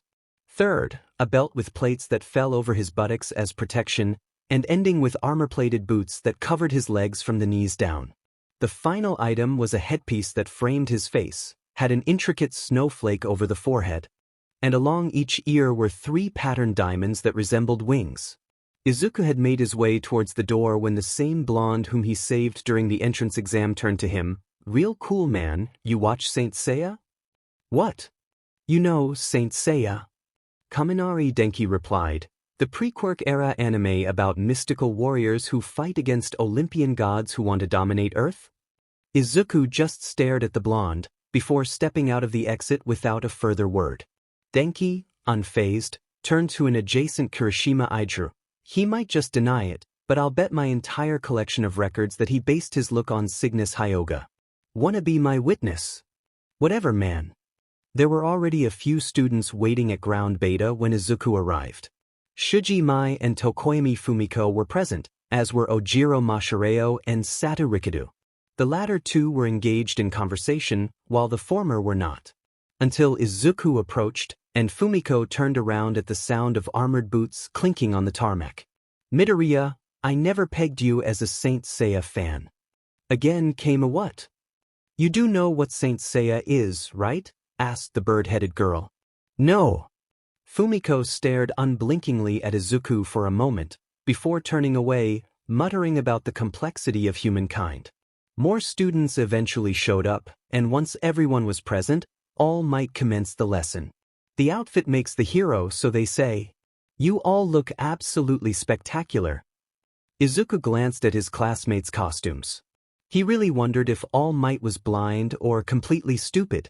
Ochako looked decidedly uncomfortable in her skin-tight astronaut-themed outfit, and who on earth thought that stilettoed boots were practical footwear? Momo would not look out of place in a STRPR club. The leotard barely covered her BRSS, left her abdomen exposed, and a line of padding just managed to cover her groin. And, good heavens, was Hagakure Toru really not wearing anything other than a pair of gloves and boots?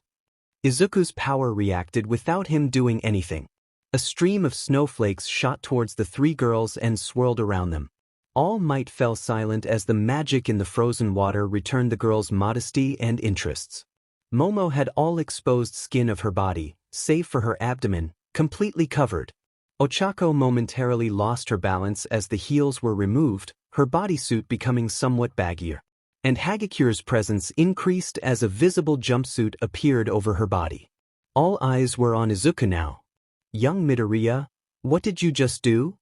Yaoyorozu and Hagakure's costumes are a direct violation of the Protection of Minors Act, and Uraraka is visibly uncomfortable with her own.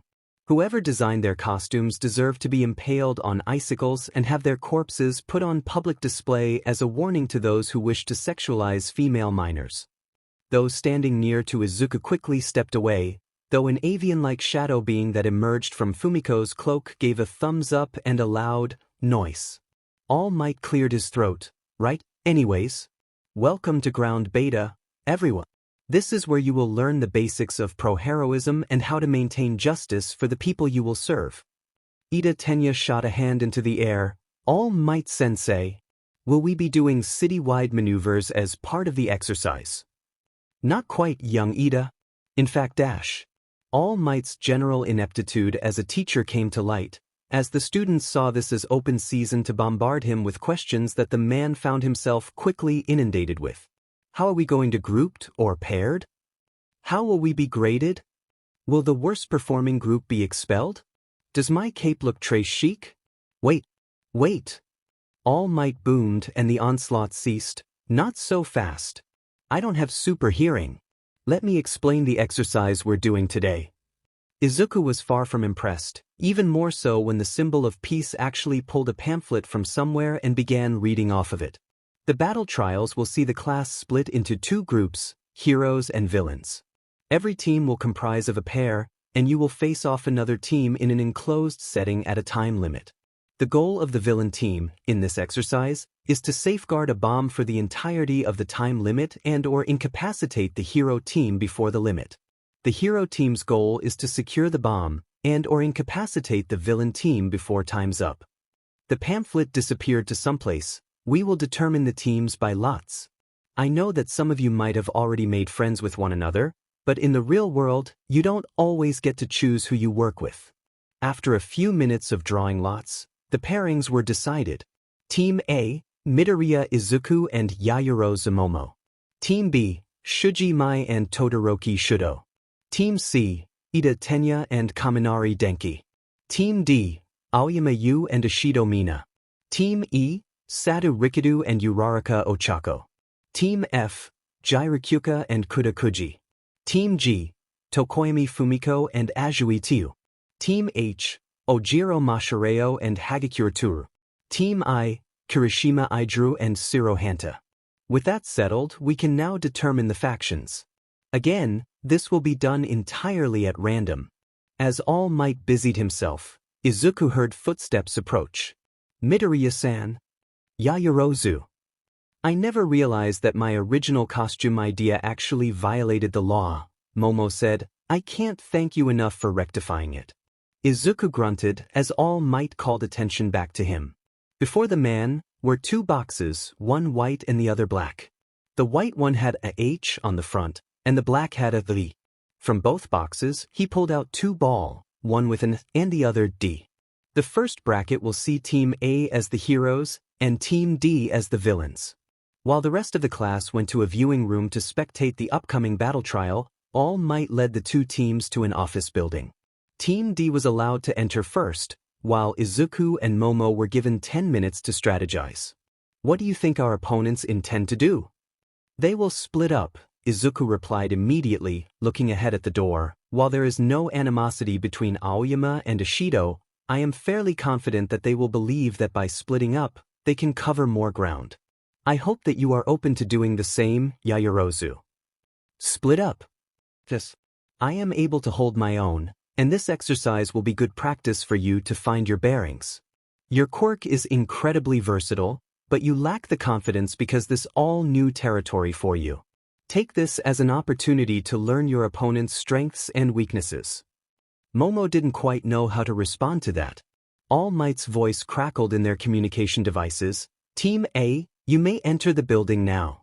The trial begins now. The pair enters. Once inside, Izuku places a hand against the wall. The concrete began to glow an icy blue, and Izuku closed his eyes, as if concentrating. What are you doing? Asked Momo. Izuku pulled his hand away. As I expected, Aoyama and Ishido split up. Yaoyorozu, can I expect that you will be careful, but won't hold back when the time comes? Still a bit perturbed from her question not being answered, Momo could only nod. Izuku then broke away from her, running deeper into the building. He navigated the staircases and hallways, occasionally placing his hand against the wall. In most cases, snow and ice couldn't penetrate through concrete and travel around. His power was different, acting almost like a listening device to tell him every single activity or movement in the building. Right now, it told him that someone was coming down the corridor where he was standing. Izuku quickly darted into a dark corner, just as the person in question appeared. It was Mina, and she ran past him without even noticing that he was there. That means that either Aoyama is roaming somewhere else, or she is guarding the bomb. Probably the latter. Once the coast was clear, Izuku continues his move. Climbing another flight of stairs and down another corridor, he placed his hand against the wall once more. His power scans the entire floor, before narrowing on a single room. He knows where he needed to go. Meanwhile, several floors down, Momo had just turned a corner when she came face to face with Mina. We meet, hero. Ready to fight. Momo didn't respond. Either way, she was going into battle. Her mind worked into overdrive, thinking of strategies to defend herself against her opponent's acid. A shield then. From her exposed abdomen, Momo created a large shield made of a steel alloy, mixed with nickel and copper. It was about the size of those shields used by riot police. The battle commenced. Mina released a stream of acid that Momo blocked with her shield. The corrosive liquid simply splashed off, leaving no significant damage. A barrage followed, and for a while, Momo was on the defensive. I can't afford to give her the advantage. I need to act now. After holding back another blast of acid, Momo created a device from her abdomen. Taking a leap of faith, she surged forward, activated the device, and pushed it into Mina's exposed cleavage. The sound of electric currents running echoed through the corridor. Mina jerked and shook as she was induced with a mild, but noticeable electric shock. 20 seconds she was subjected, before she collapsed in a heap onto the floor. Momo pulled the device back. She was breathing hard, the adrenaline of taking down an opponent still coursing through her veins and rattling every nerve it passed by. She barely heard the announcement All Might made. Ishido Mina of Team D has been incapacitated. It was around this time that Izuku had reached the room where his power had guided him towards. He was facing off against you when the announcement reverberated overhead. Nonetheless, you remained unfazed. It may just be me now, but I'll show you, with all of my magnifique, sparkling glory, that I will withstand any dash. Izuku doesn't let her finish. A sharp crackling, and the armored you is encased in ice. She is stuck in her grandiose theatrics, and are her sparkles also frozen too? Izuku got closer. True enough, the sparkles that dotted around Yu's head have frozen into place, mid-sparkling. It must be part of her quirk or something. Shaking his thoughts clear, Izuku moved past the iceberg and placed a hand on the weapon. Weapon intercepted. The following announcement brought the exercise to an end. Team A wins. The trial had concluded. All Might returned to the building in record time to pick up the two teams. Both an unconscious Mina and shivering Yu were wheeled off to the infirmary, while Izuku and Momo returned the viewing room alongside All Might. So, the symbol of peace brought the attention back to himself. Who is the MVP of the trial that you all just witnessed? For a few moments, no one spoke up, either because they didn't know or weren't quite sure who fit the bill better. Eventually, Tenya spoke up, "All Might Sensei. After some deliberation, I believe that Midoriya should be the MVP. No offense to you, Hirosen." "None taken," Momo replied, slightly bemused when the robotic student went down into a perfect 90 degrees bow. "Why do you think so, young Ida?" All Might asked. While Yaoyorozu made an impressive showing battling Ishido, Midoriya did most of the strategizing and dealt with Aoyama in an incredibly efficient manner. Also, while I would say that the decision to split up is debatable, it did allow Yaoyorozu to show off her skills and prowess against a good opponent. Hence my decision, All Might Sensei. The symbol of peace burst into bellowing laughter. "Excellent thought process, young Ida. And there you have it, young Midoriya is the MVP of this trial." The entire class applauded politely. Izuku gave them an acknowledging nod. "All right then. It is time to proceed to the next trial. Teams C and E, please follow me." Watching the subsequent battle trials certainly was insightful, if also entertaining. Team E were the heroes, and Team C the villains. Tenya certainly got in on the act, taking things a bit too much into exaggerated territory, if Izuku had anything to say about it. Either way, the heroes of this trial certainly put on a commendable effort. Rikido and Ochako had no problems working together, scouting out the location of the weapon as a pair. They did encounter Denki, who attempted to incapacitate them with his signature power move of unleashing 1,000,000 volts of electricity at once. However, Rikido was able to knock him out before the electrocution could commence. Once Team E had located Tenya and the bomb, Rikido downed a packet of sugar to bump his strength up. An all-out brawl between Rikido and Tenya took place, allowing Ochako to secure the bomb while Tenya was distracted. After some deliberation, it was decided that Rikido and Ochako were joint MVPs of the trial. Teams B and H were up next. To call it a trial was an overstatement. It was over extremely fast. I didn't even get a chance to do anything other than scope out where Team H were. Shudo had told his towering, multi-armed partner to leave the building, and simply froze the entire structure with his ice. Both Mashireo and Toru were incapacitated, allowing Shudo free rein to get the weapon and win the trial for the heroes.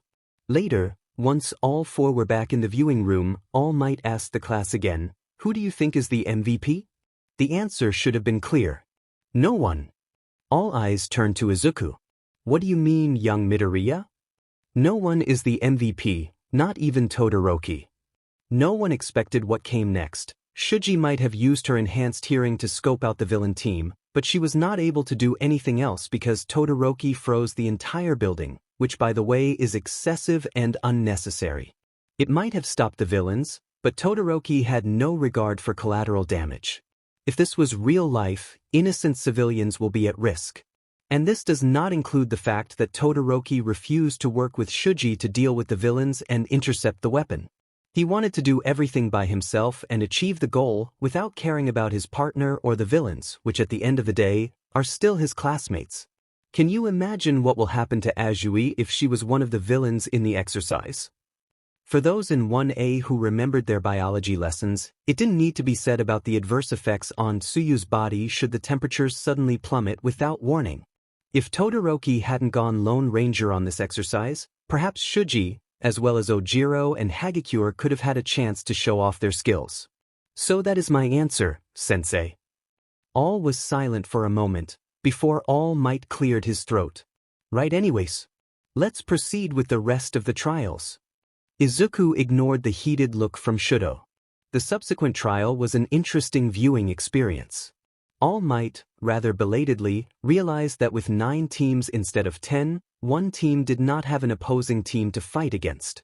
So, after a suggestion from Momo, one team was disbanded, and the remaining 6 students were regrouped into 2 teams of 3. Team 1, Fumiko, Kyuka and Aijuru. Team 2, Koji, Hanta and Tsuyu. Admittedly, after the over-the-top power move courtesy of Todoroki Shudo, the final match of the day was comparatively mundane. There was a lot of quirk use and hand-to-hand combat of varying proficiency. Fumiko's quirk, Dark Shadow, made things difficult for Hanta. Idru tanked a swarm of birds Kuji summoned with their quirk, while Tsuyu and Kyuka went neck-to-neck on trying to subdue the other. The free-for-all lasted 20 minutes, before finally, Team 1 managed to get ahead and intercept the weapon, securing their victory. The entire team was declared MVPs, and with that, the lesson came to an end. All Might bade the class farewell and disappeared with a great rush of wind to someplace. The students of 1A glanced at one another, before heading back to the locker rooms. It was clear that the lesson was over. Izuku carefully removed his armor pieces. He was just slipping out of his bodysuit when footsteps approached him from behind. Midoriya. He turned around. Shudo had come to him, eyes stormy and lips drawn in a tight line. What is it, Todoroki? I'm not him. And I never said that you were. Midoriya folded his bodysuit and placed it on the bench. He continued putting his uniform on, but if you're not careful, you risk becoming just that. I will never. So you say, Izuku finished tying his tie, it's just a friendly reminder. Shudo was clearly gritting his teeth now. The other boys stared in morbid fascination. Have a good day, Todoroki. Izuku left the changing room without another word, leaving behind a tense atmosphere that would only dissipate once Shudo had departed. It was a new day again, and it was back to school. Izuku quietly took his seat and waited for homeroom to begin. It had been complete bedlam at the front gates. Somehow, the press had gotten word that All Might was a teacher at UE and descended upon the students like vultures on a carcass. Izuku had been targeted, but after he froze a reporter's microphone into a block of ice, they left him alone long enough for him to enter through the gates. Come the first bell, Aizawa sauntered in, holding a steaming mug that was easily 1 gallon in volume. Izuku couldn't blame him, especially if he had been dealing with those vultures outside the gates. Now, before we begin with homeroom, I need to make a few announcements, Aizawa drawled, once all attention was on him. Yaoyorozu, Hagakure and Uraraka, please find time, either later during lunch or at the end of the day, to head down to the support department and finalize the changes to your hero outfits. What Midoriya did yesterday was satisfactory, but if you wish to make any changes beyond that, please see that you have them done as soon as possible. Yes, sensei, the 3 girls chorused back. Idru raised his hand. Aizawa-sensei, Midoriya said, yesterday, that their costumes violated the law. Will whoever designed the costumes be dealt with? Yes, Kirishima, Aizawa replied. Midoriya came to me yesterday to inform me about the inappropriate costumes. The designers have been expelled, and a police report has been filed against them. Now that that's out of the way, we can get straight to business. There is something important we need to do today. Izuku eyed the nervous looks among a few of his classmates. Did they think that Aizawa was going to spring a pop quiz? We're going to choose the class representatives. A beat of silence. One could literally feel the air of relief that descended upon the students that feared the possibility of a pop quiz. However, that was quickly broken by a great cacophony of voices, each louder than the other, desperate to be heard by the eternally tired hobo standing at the lectern. I'll be representative. No me. Pick me. Izuku closed his eyes, trying to stop the headache that was rapidly forming. Everyone, cease this behavior at once. All eyes, save for Aizawa and Izuku, turned to Tenya. The role of the class representative is a sacred duty that must never be taken lightly.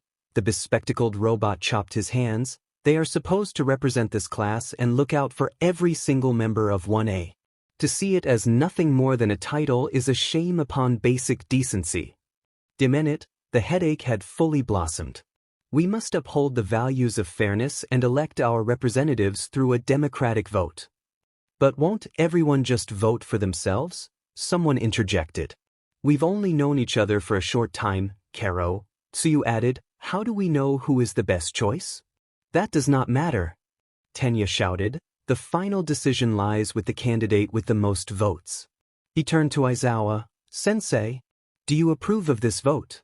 Do it however you want, just get it done before homeroom ends. The hobo was already slipping into his sleeping bag. Do not disturb me unless you are ready or someone is dying. Slips of paper were created, courtesy of Momo, and distributed around the class. Rubbing his temples in a bid to soothe his headache, Izuku considered his options. Yaoyorozu would be a good candidate, and it would certainly help boost her confidence. And since Ida is the cause of my headache, I'll put his name down. But then again, he probably wants one of the positions anyway. He wrote down the 2 names, went up to the lectern and cast his vote. Once all 18 students have made their decisions, Tenya went up and tallied the votes. Yaoyorozu Momo, 3 votes. Ida Tenya, 2 votes. Midoriya Izuku, 2 votes. Who the hell voted for me? Izuku wondered, feeling his headache worsen. Somewhere along the line, Aizawa emerged from his cocoon of a sleeping bag. Since we are at an impasse with Ida and Midoriya, we will have another vote to determine who will win the second position. I refuse. All eyes were on Izuku. Midoriya? I refuse to be a candidate. I have no intention of being a class representative. Give the position to Ida. Are you sure? Aizawa-sensei, I have a headache that is progressively getting worse. Please give Ida the position. The hobo nodded, very well. Yaoyorozu and Ida, come to the front. Both did, and faced their classmates. These are your new class representatives. Treat them with respect and do not give them hell.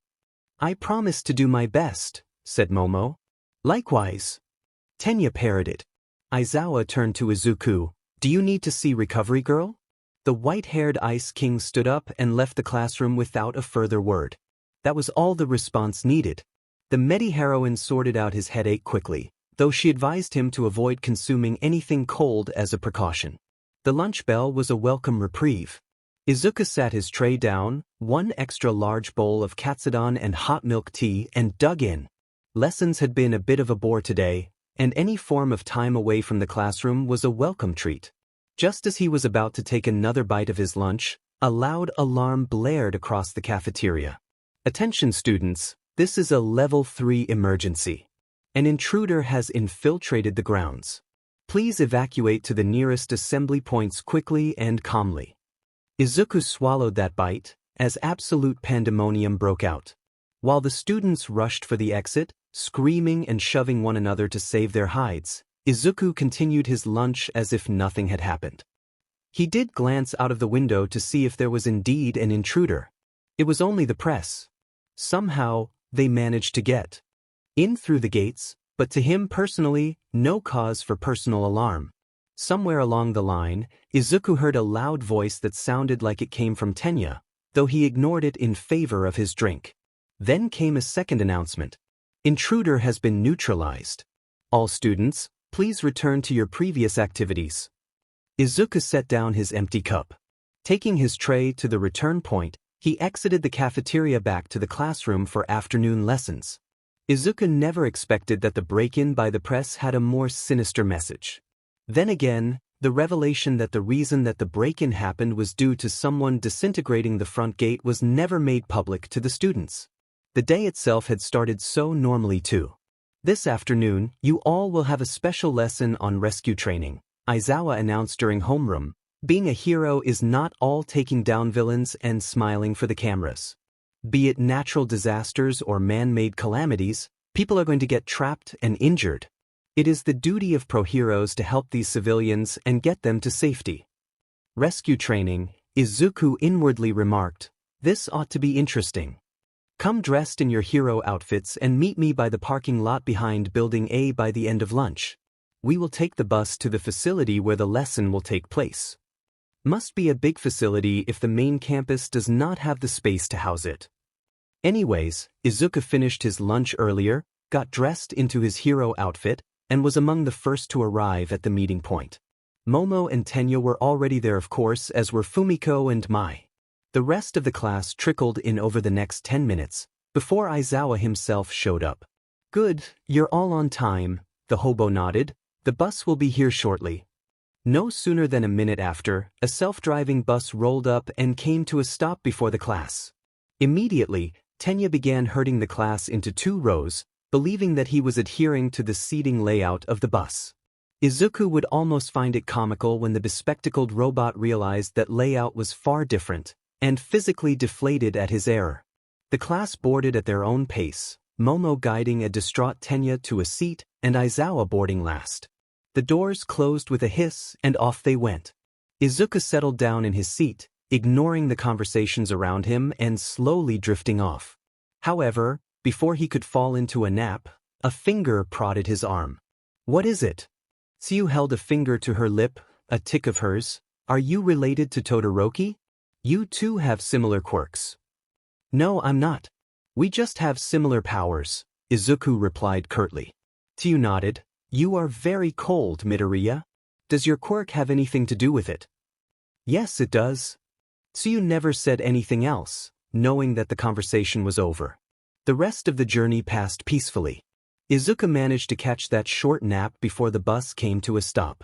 "Everyone, off the bus, we're here," said Aizawa. The students disembarked, and were greeted by the tremendous sight of a towering glass dome that sparkled in the afternoon sun. "Holy shit! Is this Universal Studios Japan?" Aijiro asked excitedly. "Not exactly, Kirishima-kun." From the entrance of the dome, a person clad in a costume that resembled an astronaut's suit emerged and waved to the class. "Oh my god!" Ochako squealed. "It's the space hero, 13. Welcome to the Unforeseen Simulation Joint, Class 1A, otherwise known as the USJ facility. 13 introduced to the students. Here, you will be trained on how to rescue civilians from disaster zones. If you will all follow me, I will show you everything the USJ has to offer." The rescue hero herded the students into the dome, leading them through another doorway into the facility proper. It was stunning. The vast indoor space had so many sights for the eyes to relish. The USJ facility is home to 6 zones that simulate every known disaster, natural and man-made, said 13. They began introducing each one at a time. Those 2 domes over there replicate conflagration and flooding scenarios. Towards the left, we have the landslide and mountain zones. On your direct left, we have a ruins zone, simulating the aftermath of an earthquake, and in between the conflagration and flood domes is the shipwreck lake. In today's lesson, you will be split up into groups of 3 and assigned a specific zone where it will be your task to rescue as many civilians as possible. Excited murmuring spread amongst the students. Izuku stayed quiet, watching out of the corner of his eye as Aizawa approached 13 and spoke to them in hushed tones. Izuku was able to pick up snippets of the conversation, All Might's name sticking out the sharpest. 13 raised 3 fingers, and Izuku began putting the pieces together. All Might was supposed to be here, and yet he wasn't. The symbol of peace had used up his time limit for the day, but for what reason, Izuku didn't know. 13 returned towards the students, and gave a short speech about the importance of today's lesson. It was very poignant and extremely humbling. Quirks could easily cause as much damage and suffering as Mother Nature could. All it took was for someone with evil corrupting their heart to unleash calamity upon so many others. And while the baseline was to bring the culprit to justice, it was also the unnegotiable duty of pro-heroes to assist and take part in the rescue and salvage of victims before lives were irrevocably lost. When the rescue hero finished their speech, Izuku's applause was among the loudest. Now, as we begin with today's lesson, Aizawa here will divide you into your dash. The overhead lights suddenly flickered, before their bulbs exploded one after the other. Tearing his eyes away from the strange occurrences, Izuku noticed the air around the central plaza pulsate and distort. "Is this part of the lesson?" Aijiro asked, not yet aware of what was about to happen. Then, the literal air around the central plaza tore apart. A dark miasma grew in size by the second, until it encompassed the entire width of the plaza. Hundreds of people, all sinister-looking and out for innocent blood, poured out of the miasma en masse. Immediately, Aizawa was on high alert. 13. Protect the students. These are villains. Unlike his panicking classmates, Izuku remained frigidly calm. This ought to be interesting. Leading the crowd of villains was a skinny young man with unkempt blue hair and covered head to toe in disembodied hands. By his side was a person that appeared to be made entirely of mist, and a towering beaked monster that looked more like something out of nightmares. The hand man swept his gaze over the students. "Strange, All Might isn't here. He's supposed to be here." Was there a change of plans? The chuckle that came was full of childishism. Oh well, maybe if we murder some of his pride and joy, he will dash. He never got to say anything else. From Izuku's armored boot, ice crackled to life. At supersonic speeds, ice shot down the stairs leading to the central plaza. Before anyone, hero or villain, could react, the entire plaza had been frozen. Every single villain present found themselves encased to the neck in ice, while the two leaders and the monster were completely frozen. For a full moment, nobody moved. Midoriya, what on earth? Izuku ignored his teacher, instead heading down the stairs. Midoriya, get back. He swept his hand. A wall of ice, about a meter thick and as high as the dome itself, raced across the stairs and beyond, cutting 1A and the teachers off from Izuku and the villains. Sheet! Aizawa cursed. He turned back to his class. Todoroki, melt the ice right now. One could literally feel the great reluctance from the dual quirk teen. Hurry up. Your classmate is putting himself in danger. Faced with no other decision, Shido stepped forward and placed his left hand on the ice. Half-heartedly and with great despair, he began melting the wall. Meanwhile, Izuku had gotten to the foot of the stairs.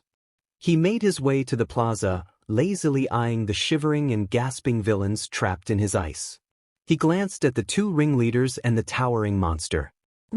He headed over to a random villain. Now, tell me, who are all of you? Evidently, he found a villain who had enough intelligence to know that talking was the only thing he could do. His quirk had been rendered useless by the ice, and the hero student before him could easily kill him if he so wished. The Handman BB brought us all together. He called us the L League of V Villains. All right, and who is this Handman? His name is S. Shigaraki Tamura, and the mist guy is Keikuro Jairi. Why are you all here? We're SS supposed to kill the symbol of PP peace. How? You lot or that monster? With that monster. Its CC called a Numu, and S. Shigaraki said that its C can easily surpass All Might. Interesting, Izuku muttered, stepping away from the shivering villain towards the frozen leaders. He eyed Shigaraki and Kurojairi with mild interest. It was evident that the latter was the one who created the portal that got the villains here. He had no idea what was Shigaraki's quirk, or if he even had one at all, and while this Numu certainly appeared to have the strength, he wondered if it really could surpass All Might, or if Shigaraki was just blowing hot air. Oh well, best to mitigate the damage now. Izuku placed one hand on the ice encasing Shigaraki and the other on Kurojairi. The watching villains blanched as his hands glowed, and the bodies of their leaders seemed to disappear into the ice. Izuku stepped back and swung a foot into both ice structures, reducing them to tiny fragments. The villains cried and wailed, thinking that they were next. Izuku couldn't be bothered with them, nothing but cannon fodder to make the leaders look more impressive. Turning his back from the villains, he swept a hand out at the ice wall running across the stairs. In an instant, the ice vanished, bringing his class and teachers back into view. The leaders have been neutralized, Aizawa-sensei. I think we should call the police now. Izuku was immediately ensnared by the hobo's capture weapon. The Yui staff were notified, and the police called down. Within minutes, the available teachers were herding the students out, while law enforcement personnel swarmed into the facility to arrest the over 200 villains and one genetically engineered monster that were quickly thawed out before they could succumb to frostbite and hypothermia. Recovery Girl was present, checking over the students for any physical injuries. The villains who were suffering from the effects of the frigid temperature were loaded into ambulances, while the rest were pushed into police cruisers to be driven to headquarters for interrogation. For the rest of one, the entire debacle felt unreal, almost like a fever dream, as Mina would aptly describe it. It was a strange moment, seeing their homeroom teacher drag one of their own out by the fabric of his capture weapon. The hobo went to a trenchcoat man with a fedora, and spoke to him in tones that no one, not even Mai or Kyuka, could pick up. It became even stranger when Izuku was released from the capture weapon, only to have quirk-suppressant cuffs snapped onto his wrists, alongside HNDCFFS. No one could tear their eyes away as Izuku was led into a police cruiser, Aizawa and the man getting in after. It was only after the cruiser drove off did one of the other teachers, Midnight, dismiss the students back to the bus that they had taken earlier. As they were driven back to the main campus, no one said anything, too stupefied over the events they had just witnessed to open their mouths. They did share one common question though. What was going to happen to Izuku? Izuku drummed his fingers against the metal table. The interrogation room was Spartan. Whitewashed walls, a lone lamp hanging from the concrete ceiling above. To one end, a single clock ticked away into the mid-afternoon, the other chair across the table from him still empty. It was a waiting game, for whoever his interrogator was going to be, and when they will arrive. He glanced down at his left wrist. He was handcuffed to the chair, and the quirk-suppressant cuffs were still on. Though, Izuku knew that they were pointless. He could still feel his power, the frigid cold of ice and snow, crackling under his fingers, waiting to be released. It wouldn't be difficult to freeze the cuffs off and shatter them. Then, while it would be a tad harder, he could force his way out of the headquarters with his ice. But no, he wasn't going to. He'll entertain his interrogators and see what happens. If it comes to it, then he won't hold back. The door behind him opened. Izuku didn't turn around. The same man with the trench coat who had spoken to Aizawa sat down across from him. Good afternoon, Midoriya. My name is Detective Tsukachi Naomasa. My quirk allows me to know whether someone is telling the truth or lying, so I hope you will be cooperative with me today. Izuku shrugged. It's not like there's any benefit for me to lie here anyways. Tsukachi nodded. He had brought in an audio recorder and a notepad. He activated the device and got a pen ready. What is your quirk, Midoriya? The ability to produce and control snow and ice. What exactly happened after the villains arrived? The one who had hands all over his body, Shigaraki Tamura, was perplexed that All Might was not with us. But he appeared gleeful after a second, saying that they will get the symbol of peace running over if they killed us. I could not let them attack us, so I used my ice to freeze the villains the place. I had Shigaraki and a teleportation quirked villain named Kurogiri entirely frozen so they could not get away. I asked one of the fodder why they were here. He told me that they were to kill All Might with the genetically engineered Numu that Shigaraki brought with him. Tsukachi paled, but forced himself to continue. I heard from Aizawa that you neutralized Shigaraki and Kurogiri. Eyewitness accounts stated that they were no longer in sight when you removed the ice wall keeping your classmates back. What exactly did you do? I killed them, Detective, Izuku replied. I turned their bodies into ice and destroyed them. Tsukachi muttered something about a confession before continuing, Why did you kill them? Are you aware that you can be brought up on charges of murder and illegal quirk usage? Izuku leaned forward. If Tsukachi felt incredibly unnerved by the cold, unblinking irises staring straight into his soul, nobody other than himself needed to know that. Would you rather have 20 corpses to contend with? Kurogiri had a teleportation quirk, and I believe he would have split us up and teleported everyone into the different zones around the USJ, presumably where villains are waiting. I don't know what Shigaraki's quirk was, but he was criminally insane. He wanted to kill us all so that All Might would come running in, thus giving them the chance to finish him off too. I did what I did to save everyone else from getting hurt or killed. Tsukachi sighed, rubbing a hand down his face. Midoriya, even if that's true, why did you kill Shigaraki and Kurogiri? You could have just kept them frozen and let the professionals deal with them. Really? Judging from how the invasion even happened at all, the professionals did a spectacular job beefing up the defenses. All Might used up his time limit doing who knows what instead of chaperoning the lesson. The detective's eyes bulged. Izuku sighed. I overheard a conversation between Aizawa and 13. They weren't being very discreet. And I won't go around shouting this secret out from rooftops, if that makes you feel any better. Tsukachi sighed in relief, but Izuku wasn't done. Furthermore, how do I know that someone in law enforcement won't slip up and allow Kurogiri to escape and take Shigaraki with him? A teleportation quirk is rare enough on its own, but for the user to be a villain too? Add to that, allowing a criminally insane villain like Shigaraki to run loose is only asking for trouble. We have the securest facilities available to handle the most dangerous criminals, Tsukachi tried to argue. Tell me then, have you ever had to hold a villain with a strong teleportation quirk in custody before? Izuku raised an eyebrow. Slowly, Tsukachi shook his head. Then you cannot make that assumption. Let's face it, by killing Shigaraki and Kurogiri and incapacitating the cannon fodder, I protected my classmates and teachers from harm, and perhaps if one wants to be generous, saved the greater population from two dangerous villains who would cause untold damage if left to run free. Tsukachi rubbed his hand down his face again. Even so, you still murdered two people with your quirk. The charges still stand. You can try, but what will the public think? Izuku raised an eyebrow. Even though the villains were not able to do anything, they still managed to invade what is arguably the most secure hero school campus in the entire country. This cannot be kept entirely under wraps. The press will learn about it, and if word gets out that the one who stopped potential bloodshed and death was arrested and tried for saving his peers, an uproar is all but inevitable.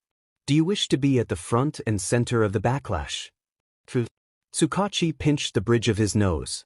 They were getting nowhere at this rate. Knocking came from the door. Detective. What is it, Officer Sansa?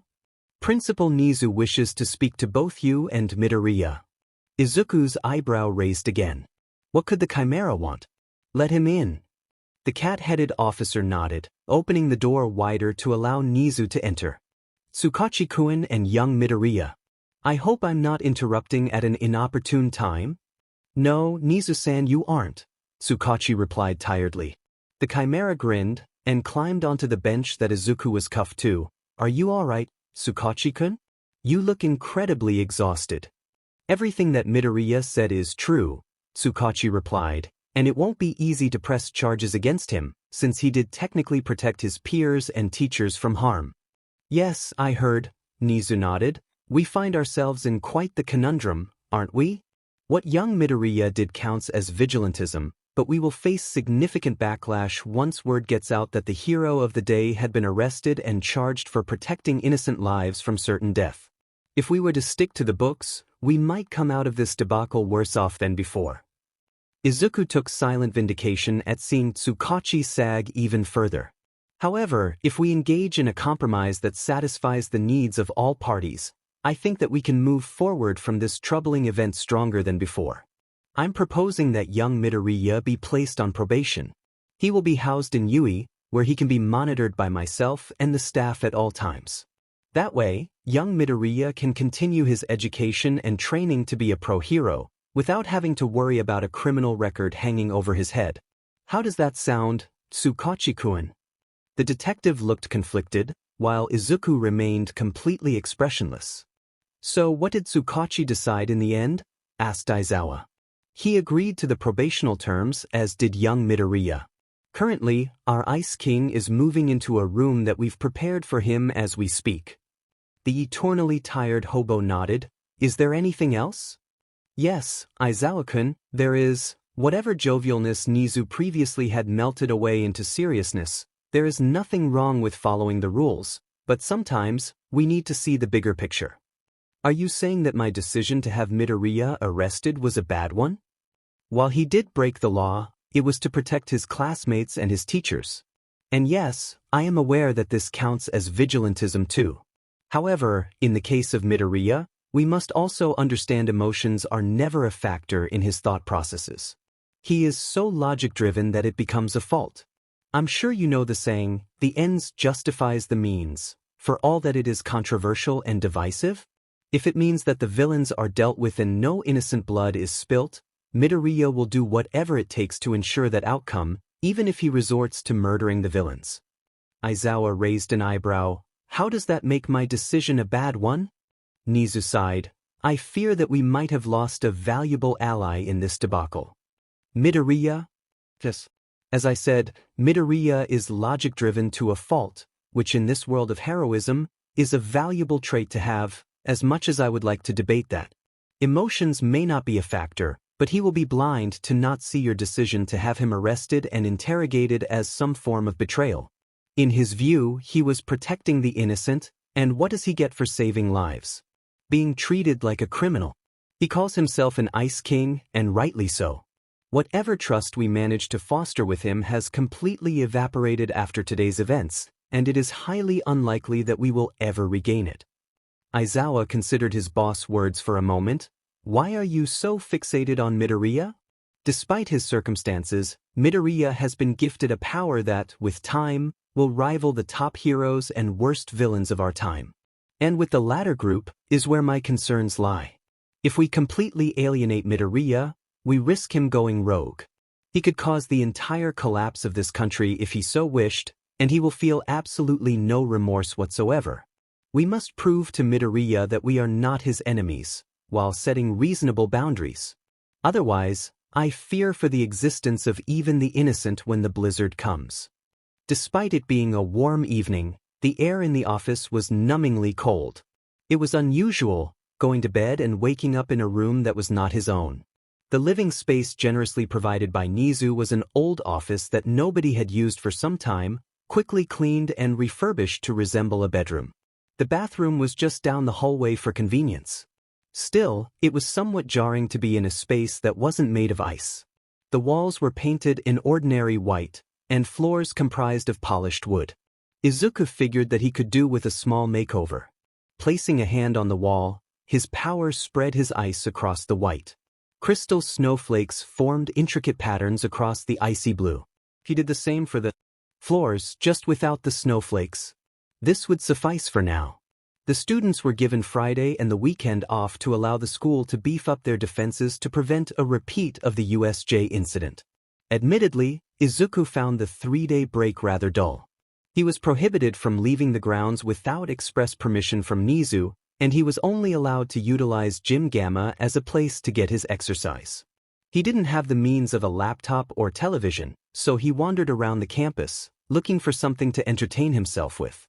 More often than not, he would be in the school library, mindlessly leafing through any and all books he thought were the slightest bit interesting. As he had lived alone for a few years, the sheer emptiness of the campus never really got to him. That wasn't to say that he was completely isolated. He received regular visits from Recovery Girl to check on his physical well-being, and Lunch Rush came around daily to cook his meals. It certainly helped him sustain the 3 days in near total isolation, until school resumed come the next Monday. Just as he expected, the press had gotten word about the failed invasion. But unlike the first round when they came in droves, clamoring about All Might's teaching position, the crowd of reporters was smaller. Nonetheless, the students were harassed, forcing the teachers to intervene a second time. It was no surprise that Aizawa looked absolutely done when he sauntered into class come the first bell. Before we begin, I have a few announcements to make, the hobo drawled. Before any of you ask, Midoriya was not charged in court for his actions at the USJ. He is, instead, currently serving probation under Yui's jurisdiction for the foreseeable future. Second, the sports festival will be held in 2 weeks' time. A beat of silence, before it was broken by a great uproar of excited noise. Aizawa activated his quirk with his signature glare, and the class shut up instantly. As I was saying, while I wasn't entirely convinced that we should hold the festival right after we were invaded by villains, I was overruled. Nezu believed that by holding the festival, we would give the press something else to focus on other than our apparent failure to upkeep our defenses. Also, it would send a strong message to other scheming villains that Yui is not to be messed with. As an extra precaution, we will have pro-heroes patrolling the stadium to keep those with sinister intentions out. The students nodded. 2 weeks, that is all the time you have left to train and prepare. In each of your years as a Yui student, you get one chance to showcase your capabilities and strengths to the entire country. Depending on your performance, doors can open or slam shut. Do not waste this opportunity. Aizawa then turned to Izuku. Midoriya, as you placed first during the entrance exam, you will be opening the festival with the competitor's pledge. Basically, a short speech. Yes, sensei. In truth, Izuku thought the sports festival was overrated.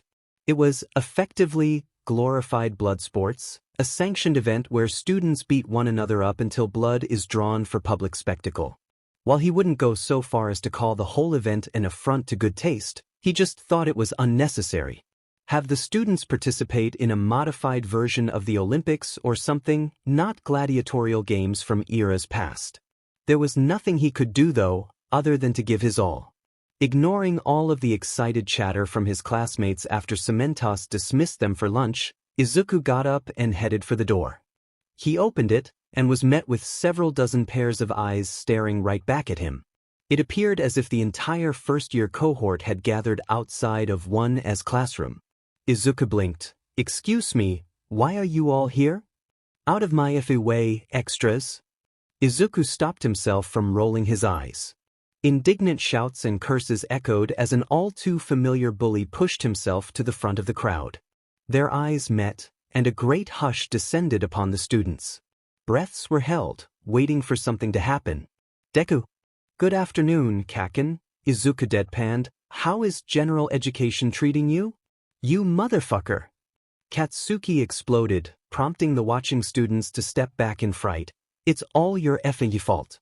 I'm supposed to be a hero, not some useless gen ed loser." An explosion of indignant shouting rocked the hallway.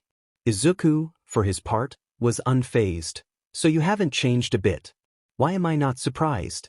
Are you really determined to remain stuck in general education while the rest of us progress to heroism?" Katsuki screamed bloody murder, rattling the windows. "Just you wait, useless Deku. I'll beat your motherfucking butt during the sports festival so hard, you won't even feel it when you get kicked out of the hero course." "We'll see about that." Izuku remained stonily cold. "Just don't go crying to your mother when you get trashed. Now move it, you're in the way." He grabbed Katsuki by the scruff of his collar and tossed him to the side so hard, the blonde fell to the floor with a loud thud.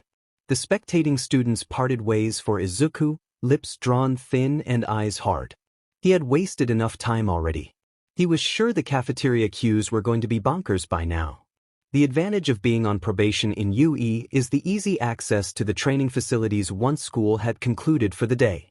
With a teacher's supervision, Izuku was given permission to use other facilities besides Gym Gamma to prepare for the sports festival. He wasn't allowed to know what the festival events are, but from a hint he received from Cementos, there were going to be 3 of such events. Quirks were, naturally, allowed during all 3, but after some thinking, Izuku surmised that he needed to train more than just his power. Thankfully, Yui had a solution for even that. Giant robots weren't the only mechanical androids in the school's arsenal. Smaller, human-sized robots with the latest artificial intelligence capabilities programmed into their systems gave Izuku the chance to work on his physical hand-to-hand combat, which, compared to his cryokinesis, was absolutely rubbish. The number of times he tasted full leather could attest to that. A budding problem, a result of living on a mountain for 2 years and only using the natural landscape as his gym. It was impossible to completely eliminate it, but he'll do what he can, given the time constraints. Though, he'll probably be able to discern the different flavors of faux leather through taste alone by the time 2 weeks were over. Something was wrong. Very, very wrong. It has been almost 2.5 weeks since the planned invasion of the USJ facility and what was supposed to be the assassination of his greatest nemesis.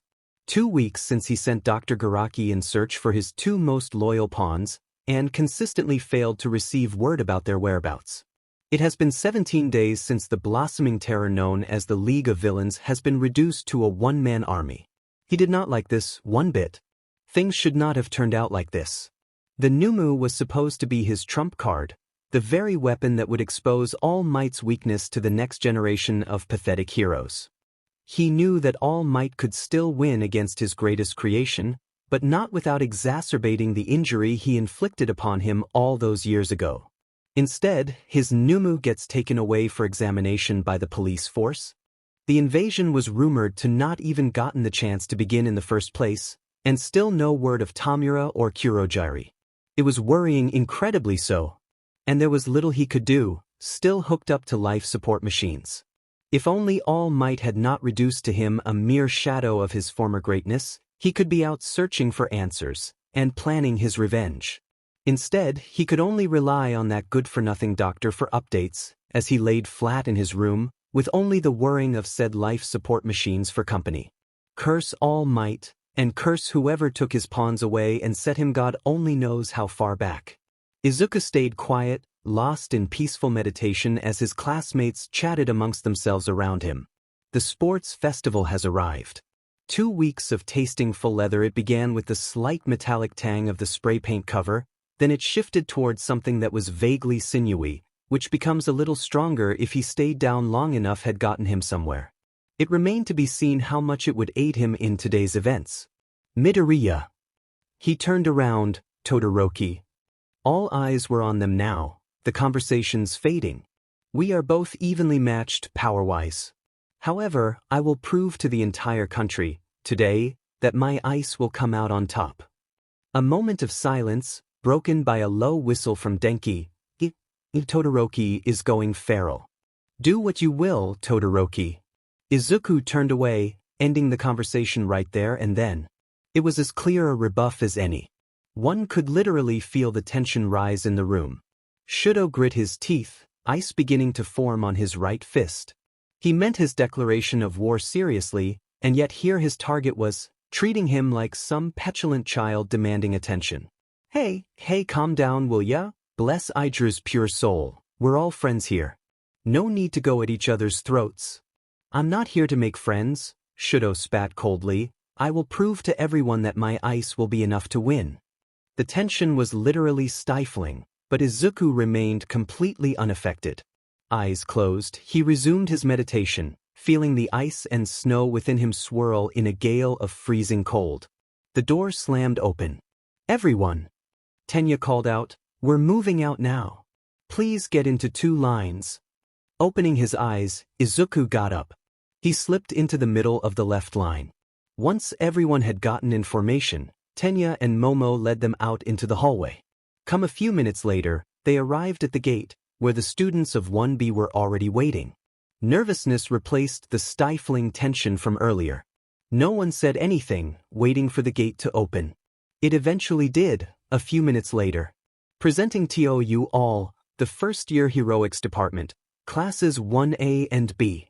Loud orchestral music heralded their entry into the stadium. Easily 100,000 pairs of eyes, perhaps more, were all around them, watching as they trooped out like soldiers on a parade. They reached the rectangular field right in the middle, and broke formation. Present Mike, over the speakers, introduced the General Education Department next, followed by the Support Department, and ending with Management. In total, 219 students gathered in the field before a raised stage with a single microphone on it.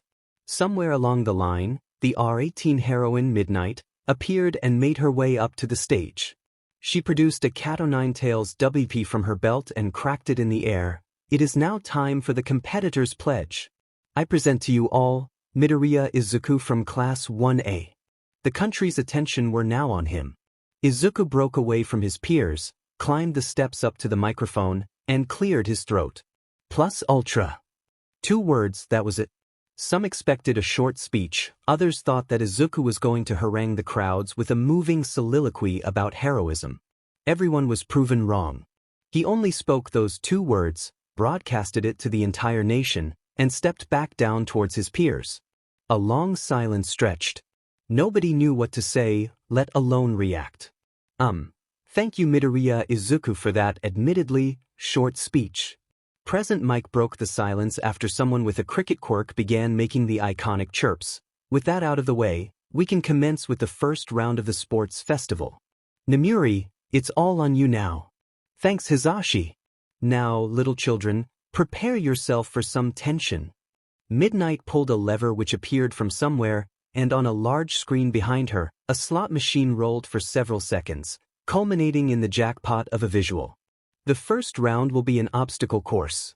The slot machine blinked out in favor of a map. All 219 of you will run a route spanning the entire circumference of the stadium, totally 4 kilometers.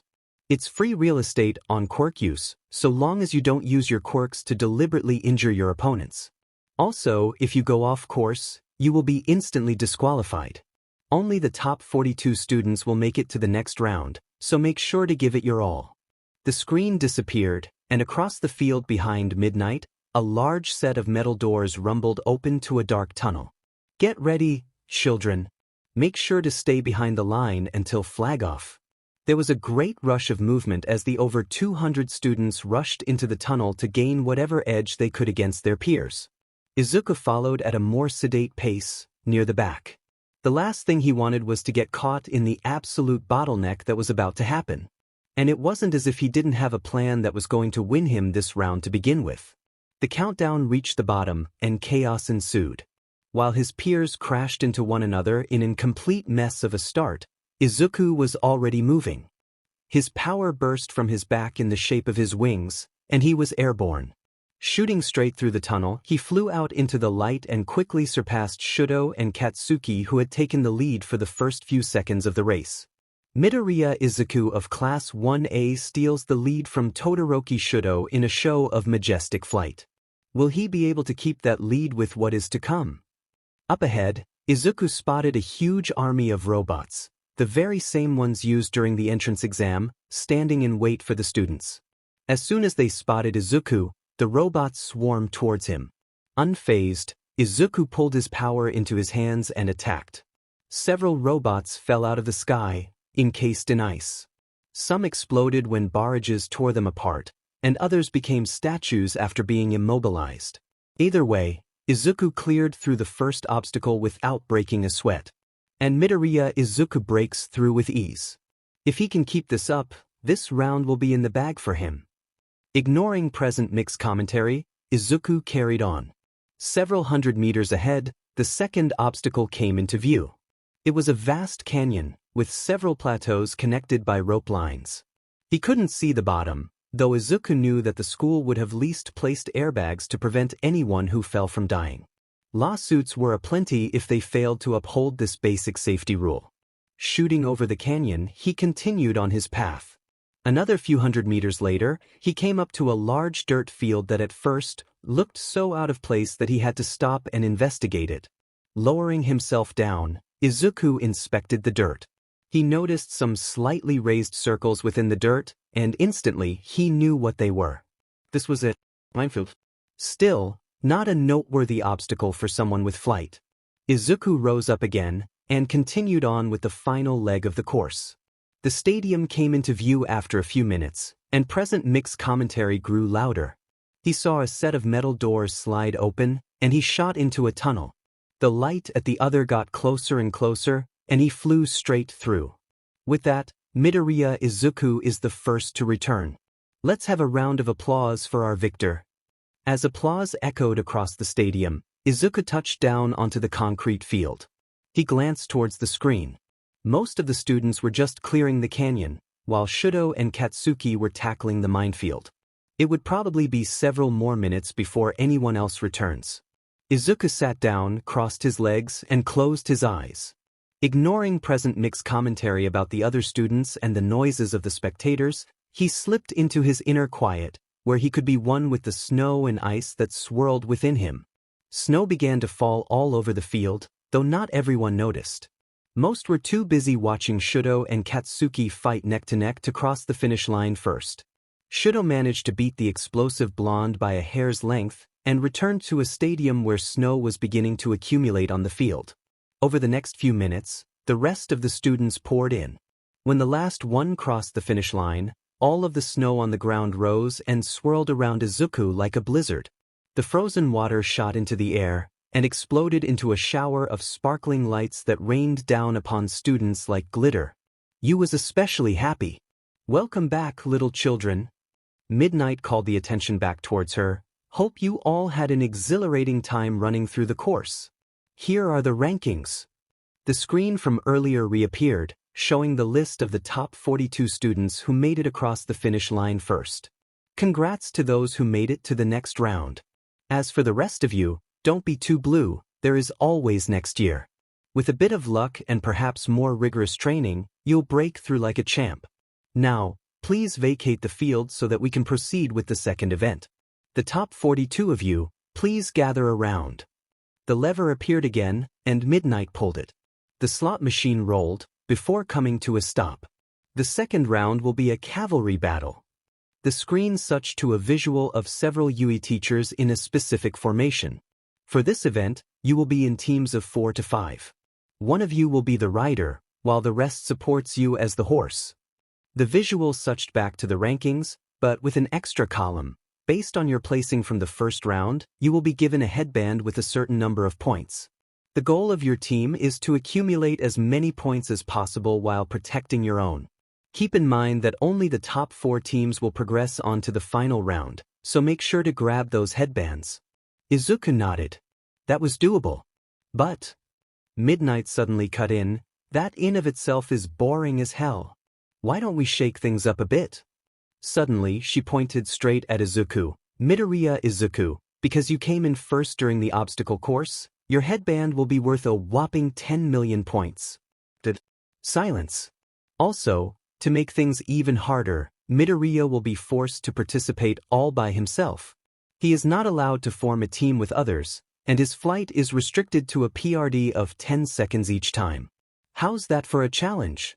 To his credit, Izuku's expression didn't change, even when 41 pairs of hungry, predatory eyes swiveled towards him with the intent to tear him apart. Shudo and Katsuki looked especially bloodthirsty, ready to enact their own revenges against him. Izuku's eyes hardened. Bring it on. The 41 students split off to form their teams, leaving Izuku all by himself. Midnight personally gave him his 10 million point headband, winking, "Give us all a show, will you?" Izuku merely nodded. If the audience wanted a show, they will get exactly that. It was a display of entertainment bait. Once all the teams had formed and received their headbands, they were positioned along the 4 sides of the field. Izuku was told to stand right in the middle of it, in full view of his competitors and the spectators. If a layperson had no context, it would appear as if Izuku was a rabbit set up for a massacre by the jaws of a pack of wolves. Nobody considered the performance that was about to happen. All teams to themselves in 3, 2, 1. An electronic alarm sounded. For a brief second, there was a rush of movement. The teams surged towards Izuku, who remained deceptively still and calm. Shudo's ice crackled, and Katsuki screamed bloody murder with his explosions popping. Then the blizzard struck. Izuku swept his hands, pulling up a storm of snow that quickly blotted him out from view. The swirling whiteout grew in size, forcing most of the teams to skid to a stop. However, one such team refused to be hampered. Led by Monoma Nito from 1B, they foolishly ran towards the blizzard in an attempt to break through, only to get instantly frozen into ice upon contact. In a show of brutal force, Midoriya Izuku shields himself in an impenetrable fortress of snow. Is this allowed? Midnight produced a megaphone from somewhere. Midoriya Izuku.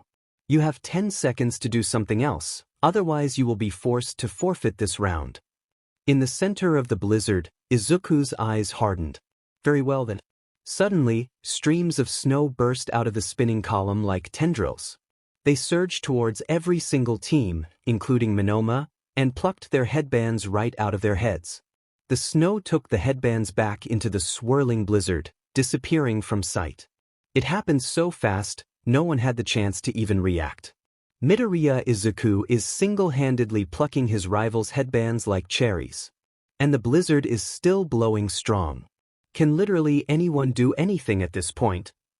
Katsuki's screams reached a new crescendo, and he had to be held back from leaping out of formation to attack the spinning blizzard by himself. Midnight spoke into the megaphone again. You have 10 seconds, Midoriya. Time to up the entertainment value. From within the blizzard, a lone headband shot up into the air within a comet of snowflakes. For a brief moment, no one knew what it was. However, Present Mike quickly realized its significance. Holy shit! That is the 10 million point headband. Midoriya Izuku has just released his greatest asset out of his stronghold. The tsunami of bedlam followed suit. Every single team rushed towards the headband. Quirks were used liberally, impeding some and boosting others. However, even released from his blizzard, Izuku remained control of his headband. When it appeared as if Team Shudo was just about to grab it, it suddenly surged away into the sky. On top of her teammates' arms, Fumiko sent Dark Shadow after it, but it too evaded the Shadow Being's claws. More teams would attempt to grab the coveted prize, but Izuku made the going extremely difficult. It quickly became a game of cat and mouse. Several teams lost formation as they stumbled, pushed and fought one another to grab the elusive headband. It was chaos, somewhat bloody and most important of all, entertaining for the spectators and those watching from home. Then the countdown began. Listeners, you have one more minute. On cue, the 10 million headband shot away from Team Katsuki, arching back into the blizzard. A second later, every single headband that Izuku had previously taken were thrown out and scattered across the field. The bedlam intensified. The race was on to grab as many headbands as possible within the final minute. Screams, shouts, blows and attacks reigned supreme. The fights grew uglier as desperation took hold with precious seconds draining away. Morals and ethics was thrown to the wind in a hullabaloo of sanctioned depravity. And time's up. The blizzard settled, bringing Izuku back into visual existence. The 10 million headband had returned to its original place around his head. As for everyone else, they either hung on to whatever headbands they were able to protect, while many more were reduced to pieces of cloth dotting around the field. Midnight cracked her cottontails, and now, to present the results. The screen reappeared. First place, Team Midoriya. Second place, Team Shinso. Third place, Team Todoroki. Fourth place, Team Bakugo. With that, the cavalry battle draws to a close. To those who didn't make it, there is always next year. And we have many fun activities lined up for you during the upcoming lunch break. The third and final round of the festival will begin in 2 hours. Come on, Shota, let's go grab some grub. Izuku untied his headband and stuffed it into his pocket. It would serve as a memento of his experience causing unbridled chaos for the sake of entertainment. He moved to leave the field in search of his afternoon meal when a firm hand grabbed his wrist. Midoriya. He turned around calmly. Shudo gazed at him with stormy eyes, lips drawn thin. What is it, Todoroki? I need to talk to you, privately. Normally, Izuku wouldn't have cared. He could have easily ripped his wrist from his classmate's grip, give him the metaphorical finger by turning his back on him, and gone to grab his lunch. Instead, he humored the dual-haired teen. Make it quick. Shudo led him to a quiet corridor far away from the main hub of activity. They came to a stop just before an unused exit, facing one another on opposite walls. What is it? Shudo's eyebrows dipped. Do you think this is a game? If you're referring to what I did in the cavalry battle, I am only giving what the country wants. Izuku replied frigidly. Whether or not you want to see it as a game rests with your perception. Shudo was clearly gritting his teeth now. It looked as if he wanted to bite something back, but he was visibly restraining himself. If that is all, I'm leaving. Izuku began to turn back into the stadium. Wait. Izuku stopped. What? Shudo had unclenched his teeth, though his eyes were still no less stormy. Why do you want to be a hero? To be one for those whose only crime is to be born as they are. Izuku replied under no uncertain terms. Why do you ask? Shudo shut his eyes, as if mentally composing himself. What do you know about quirk marriages? Izuku ate his lunch, admittedly, rather slowly. It was kind of expected, given that a huge bombshell of a revelation had been dropped by Shudo in that nondescript corridor, in the process robbing him of his appetite. If it weren't for the fact that he was still participating in the festival, he would have foregone lunch altogether. His worldview had been upended. Yes, he knew Endeavor was abrasive, rough, and very set on snatching the #1 title from All Might. But forcing an impoverished woman into a quirk marriage just to sire a child who could one day overtake the symbol of peace in his stead, physically abusing his family for stepping out of line, causing the disappearance of his eldest child, and driving his wife insane to the point that she splashed boiling water over Shudo's left side because it reminded her too much of her abusive husband? He might have lost his emotions, but even his stomach churned with every sordid, traumatizing detail that Shudo revealed. Suddenly, a great deal of past events and behaviors made sense. Why Shudo was so dead set on not becoming like his father, why he refused to use the fire that Endeavor had cursed him with, and why he was so determined to win the festival with only his ice. In his classmates' mind, it was the biggest F.U. to Endeavor if he won without once using his fire in combat. And in theory, it should work. Reality, unfortunately, doesn't work like that. Izuku couldn't blame Shudo for his choice of action. However, his dual-quirked classmate has been blinded by his longing for vengeance. Unlike his own cryokinetic powers, Shudo's quirk had drawbacks. His quirk was half ice, half fire for a reason. It was meant to provide a thermodynamic balance between the two polar opposites. If one was overused with complete neglect for the other, Shudo's body temperature would become dangerously unbalanced, and since he favored his ice, he swallowed his last bite. If what he heard was correct, the last round will be one-on-one battles between the finalists. Should he ever be pitted against Shudo, he will somehow need to open his classmate's eyes before he causes irreparable harm to his body. Midoriya. Izuku stopped in his tracks. Ojiro. The tailed blonde approached him with an extremely troubled look. What is it? Have you seen the one-on-one brackets yet? I haven't. You'll be up against Shinso from 1C. Izuku vaguely remembered seeing that name as the second-place team from the Cavalry battle event. I was supposed to be up against him, but I decided to pull out of the festival. Izuku raised an eyebrow. Why? My honor was violated, Mashireo explained, lips drawn tight. Shinso has a brainwashing quirk, voice activated. He put me and several others under his control without our consent so that we could be his animals for the Cavalry battle. I can't, under good conscience, continue like this. Please, Midoriya, when you go up against him, teach him a lesson, will you? Izuku nodded, before continuing on his way. Once again, his mind slipped into analytical mode. A voice-activated brainwashing quirk. Incredibly valuable in covert stealth operations and underground hero work, but shrouded with horrific stigma. Izuku was willing to bet that this Shinso did not have a happy childhood, with the strong possibility of being thrown out into the system. Foster homes and orphanages, from what he has read before, were not kind places for those perceived to have villainous quirks. School was no better, given his own experiences as a previously quirkless individual. From the sound of things, Shinso wanted to be a hero, but a voice-activated brainwashing quirk is effectively useless against giant robots, which explained why he was placed in general education.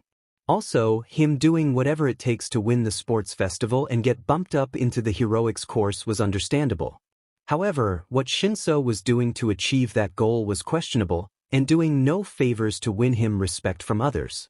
Either way, he was about to face Shinso in battle, and despite understanding his circumstances, he wasn't going to let Shinso walk over him. He won't forget his plan. Ladies and gentlemen, plus everyone in between, welcome back to the final round of the Yui Sports Festival. The crowd cheered with deafening excitement. We have come very far with plenty of entertaining performances thus far. As we are now down to the last 16 finalists, who will win this year's festival and take home the gold. It all depends on how far they will take Plus Ultra to the limits. Inside a darkened hallway, Izuku waited for the moment Present Mike was to introduce him to the stadium. Arms crossed, his foot tapped against the floor, eyes closed in improvised meditation. He will make this match quick, but he will also never forget. The metal doors in front of him rumbled and began to open. Presenting to you all, the Ice King of 1E, Midoriya Izuku. Applause echoing around him, Izuku stepped out and made his way up the elevated stage that was the battlefield. Midnight stood on platform at one side, right along the midpoint of the field, fiddling with her cat-running tails absently. Once Izuku had taken his place, another set of metal doors across from him opened. And presenting one of only 2 general education students to make it thus far, Shinso Hitoshi from 1C. Izuku got his first good look of his opponent. Hitoshi was taller than him by about 10 centimeters, though his gravity-defying hair appeared to add to his height. That was, by far, the only advantage Hitoshi had, physically. He was practically a stick compared to Izuku. Furthermore, it was apparent that insomnia was a constant plague for Hitoshi, if the unhealthy-looking eye bags were any indication. Hitoshi sauntered up with almost resigned acceptance, as if he already knew the outcome of this match. Still, there was an ember of determination within those indifferent, tired irises. Izuku knew that it was for naught, though. Midnight raised her cat-running tails. I want a fair and clean match. And you may begin. Hitoshi barely got to open his mouth before he was entirely encased in ice. Midnight counted down in her head before declaring, Shinso Hitoshi has been incapacitated. Midoriya Izuku progresses to the next bracket. Izuku immediately vanished the ice, releasing Hitoshi from his frigid prison. Trembling from the cold, the insomniac looked up to see his opponent already leaving the stage for the metal doors. Gritting his teeth, he picked himself up and sauntered off in the opposite direction. Izuku didn't want to join his classmates up in their designated seating gallery, so he busied himself with getting a drink from a vending machine. He went to his locker to grab his wallet and found a vending machine a short while later. Good on Nezu's part to give him a weekly allowance. Gives him the chance to indulge in small treats every now and then. Midoriya-kun. Izuku turned to the side. Speak of the rodent and he will appear. Nezu-san, what are you doing here? I wanted to congratulate you on your win, Midoriya-kun. Nezu chirped. Also, getting a drink for yourself? I think I'll get one too. Izuku stepped aside, allowing the principal to slip some coins into the machine and buy a hot cup of tea for himself. Nezu-san, you're here for something else other than to congratulate me, aren't you? Beady eyes turned to the Ice King, gleaming slightly. Nezu chuckled. I can't get anything past you, can I? But on a serious note, while I was watching your match against Shinso-kun, you had a look of determination that wasn't entirely dedicated to winning. Care to share your thoughts? Izuku replied bluntly, I want Shinso Hitoshi transferred into the heroics course, specifically into 1A. Your reason, if any? Shinso's quirk is invaluable for hero work, especially undercover and stealth operations, but he was at a disadvantage during the entrance exam since his quirk was useless against robots. You will be doing a major disservice to not just Shinso, but the industry at large if you do not allow Shinso to reach his fullest potential. Nezu nodded. Very well. I will have him transferred immediately. Izuku raised an eyebrow. Just like that? Just like that, Nezu confirmed, no further questions asked.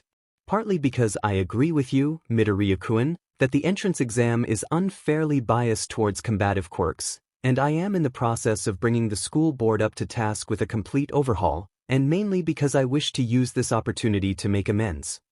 Izuku's eyebrow remained raised. What Aizawa did after the USJ incident, while to the books, was incredibly flawed. In having you arrested for saving your classmates and teachers, Aizawa has betrayed you and destroyed any trust that we managed to foster with you. I wish to rebuild the bridge that once connected us, and show that you still have me for support. The eyebrows settled. I can acknowledge your efforts. However, I still don't trust Aizawa-sensei, and I probably never will anymore. I understand, and you are within your rights to do so, Nezu replied agreeably. Come, Midoriya-kun, let's go get Shinso-kun, shall we? Izuku nodded. Cheer up, Shinso.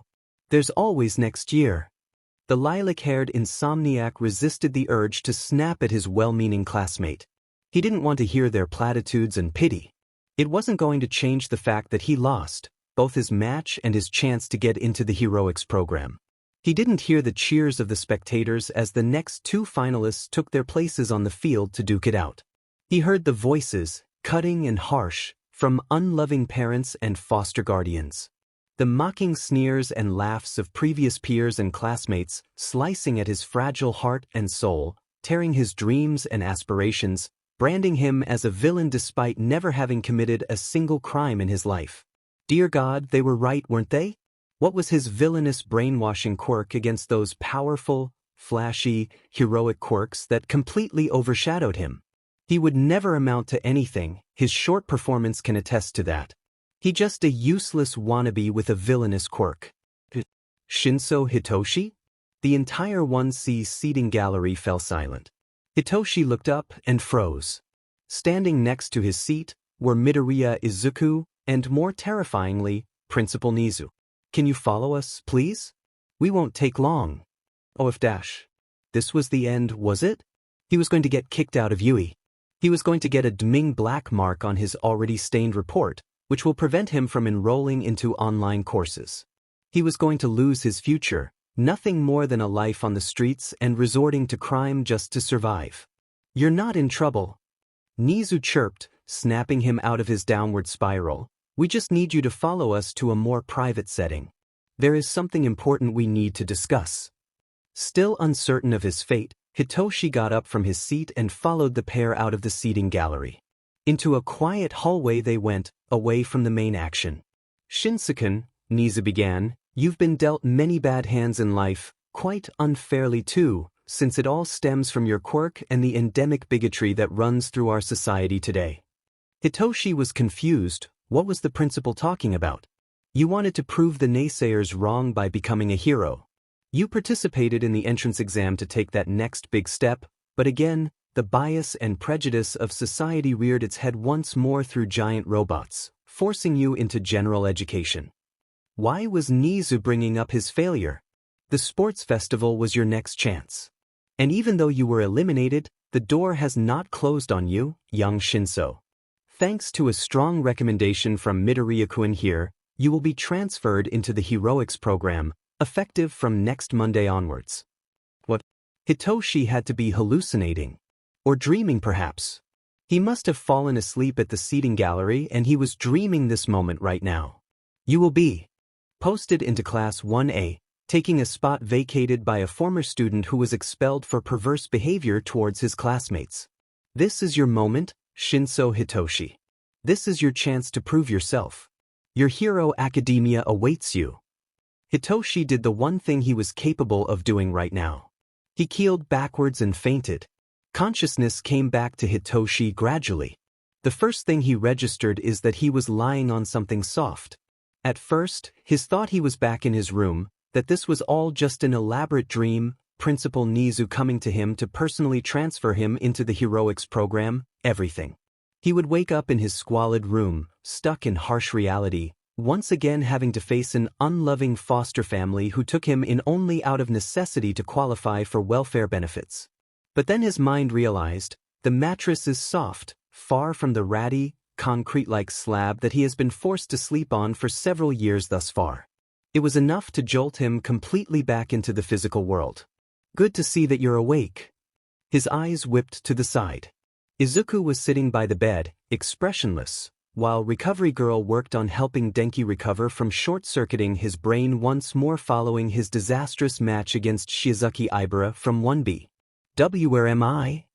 "In Recovery Girl's temporary infirmary," Izuku replied. "You fainted after Nezu told you that you will be transferring into the heroics program come Monday. I carried you here." Hitoshi blinked. "Wait, so I didn't dream the entire thing? Do you want me to pinch you?" Izuku offered. "No need," Hitoshi immediately refused. Izuku nodded. Principal Nezu went ahead to finalize the transfer paperwork. "I was supposed to watch over you until you woke up." "Thanks, by the way, for everything," said Hitoshi. "It was the right thing to do," Izuku replied. "Now, before I go, there's something you need to do." "Which is?" "When you come to 1A next Monday, you need to apologize to Ojiro Mashireo." "Who?" "The blonde with the tail," Izuku said, "or rather, one of your teammates during the Cavalry battle. You used your quirk on him without his consent, and he was so upset about it that he pulled out of the festival. I do not wish for animosity or tension when you join my class, and it is only right that you apologize for using your quirk without consent on the other party."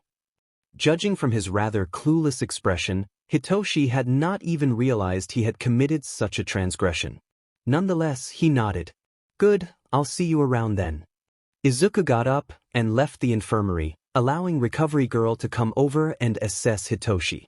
Judging from present mix announcements, Momo was about to go up against Fumiko.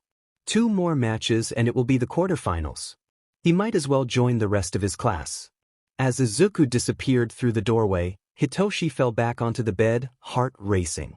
He still couldn't believe that he was on track to becoming a hero, all because his opponent saw through the barriers erected by his naysayers, tore them down, and somehow pulled strings to convince Principal Nezu to have him transferred. Furthermore, Izuku's snow-white hair glistened under the light, falling just below broad shoulders, continued on by a body with muscles that far outshone his own stick-like frame. His heart raced just a bit faster. Midoriya Izuku was so cool. Fumiko ended up winning her match against Momo by using Dark Shadow to knock the class representative out of bounds before she could properly exhibit her capabilities. After that, Izuku went up against Tetsu from 1B. That match ended in a draw since both combatants were on equal levels of power and wore each other down to exhaustion. A tiebreaker was declared in the interval before the quarterfinals. Izuku paid close attention to the final match of the preliminary round, Bakugo Katsuki vs Uraraka Ochako. And to put things simply, it was a shit show. Both went all out on each other, but Katsuki was especially vicious. Izuku knew that the explosive blonde had a vendetta against him, and Katsuki will do whatever it takes to advance.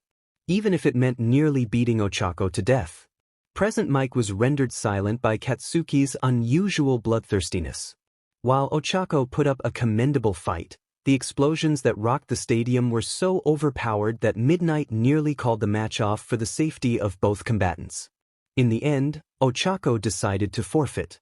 Her parting words drove the point home: "I'd rather not be killed by someone that acts more like a villain than a human being." Naturally, that set off Katsuki. "Who are you calling a villain, you motherfucking beach? I'll kill you." Cementos intervened by producing several concrete walls between the explosive blonde and Ochako. Midnight pointed her cat-o'-nine tails at him. "Bakugo Katsuki, stand down, otherwise you will be disqualified for dishonorable behavior." Izuku swore he could almost hear Katsuki's gnashing his teeth in frustration. Finally, the blonde screamed bloody murder and stomped off the field, allowing the tiebreaker match between Izuku and Tetsu to commence. Izuku wasn't sure how long that match was going to take, but he got up from his seat anyways. He needed to prepare.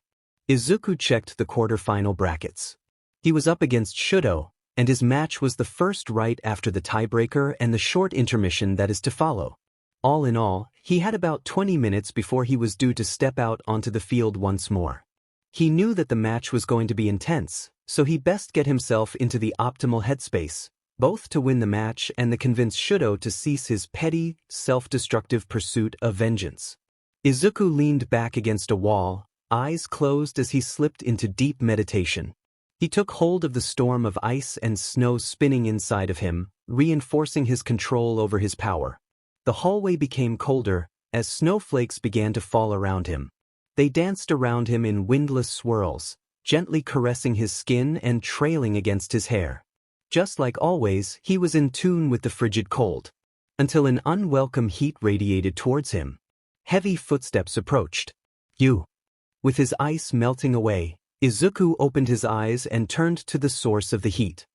He looked up, staring with a seemingly uninterested look at the fiery glare of the number 2 hero, Endeavor. "I've been looking for you." Izuku moved away from the wall to properly face the towering man. "What is it?" "You will be facing off against my masterpiece soon," Endeavor said. "I want you to give him a worthy fight and—" Izuku didn't let him finish. "Why should I listen to you, Enduhor?" A beat of silence. "What, did you just call me?" Izuku crossed his arms. "Are you deaf? I called you Enduhor. Surely you know your own hero name, right?" The man's fires intensified. "Listen here, boy. I am the number 2 hero, and I demand respect? Adoration? Reverence? Frankly speaking, you deserve none of those." Izuku interrupted once more. "Can you really call yourself a hero when you are nothing more than a power-hungry, sadistic domestic abuser who inflicted physical harm upon your family, caused your eldest child to disappear, and drove your wife insane?" Endeavor was about to rebut, but the mention of Tuya's disappearance rendered him stunned for a moment, all that was needed for Izuku to continue his spiel in absolute monotone. "Todoroki Enji, you are the textbook definition of the worst of humanity. You are reckless, have no regard for your fellow hero or civilian, and your personality and behavior is as desired as a pile of poo that someone defecated in the open. You are a blight upon the world, a stain on the good name of heroics. How in the world you got your license, only the heavens know. But that does not hide the fact that you are a monster who haunts the nightmares of children. You are no hero, you are just a motherfucking villain." The flames exploded. "You insolent brat." Time slowed down. Izuku's deadpan did not change, even as Endeavor hurled a fist straight at his face. He did, however, move a hand up, and his ice burst from the floor between the man's legs. Let it be known that many male pro-heroes, in their complacency about the strength of their quirks, never include any kind of protection for their groins in their outfits. Endeavor was one of them. Izuku blinked as blood splattered over his face and uniform. Just a few inches his nose, impaled on icicles, were 3 important organs for human reproduction. He couldn't help but note that the long part wasn't exactly long, and the 2 orbs looked rather shriveled. Endeavor didn't squeal or scream. He simply passed out from the pain and fell to the floor in a heap. Well, I better inform Recovery Girl about this.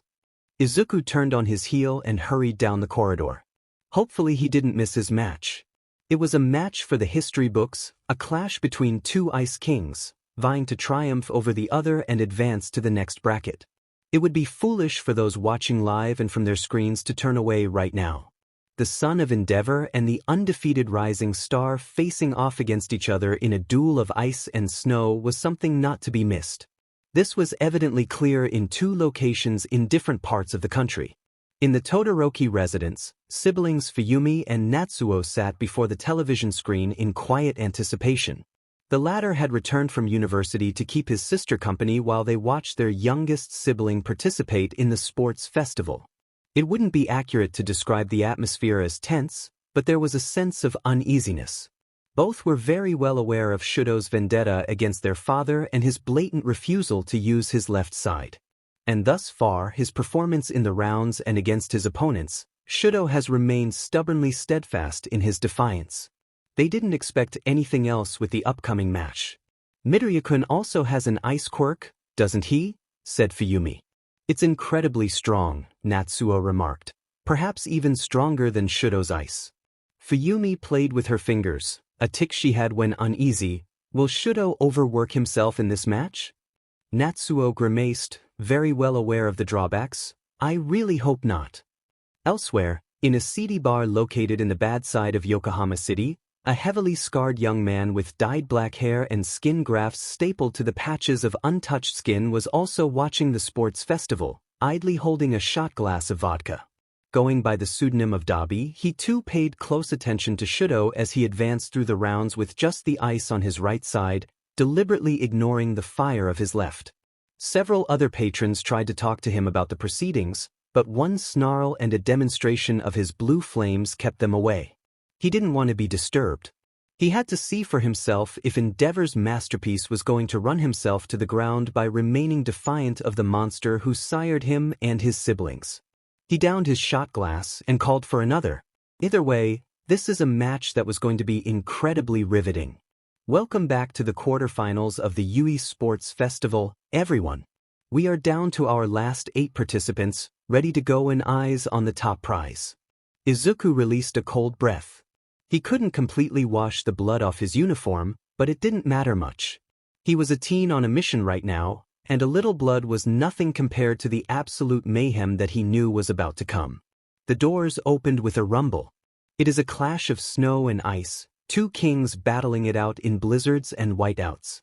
Please welcome Midoriya Izuku from 1A.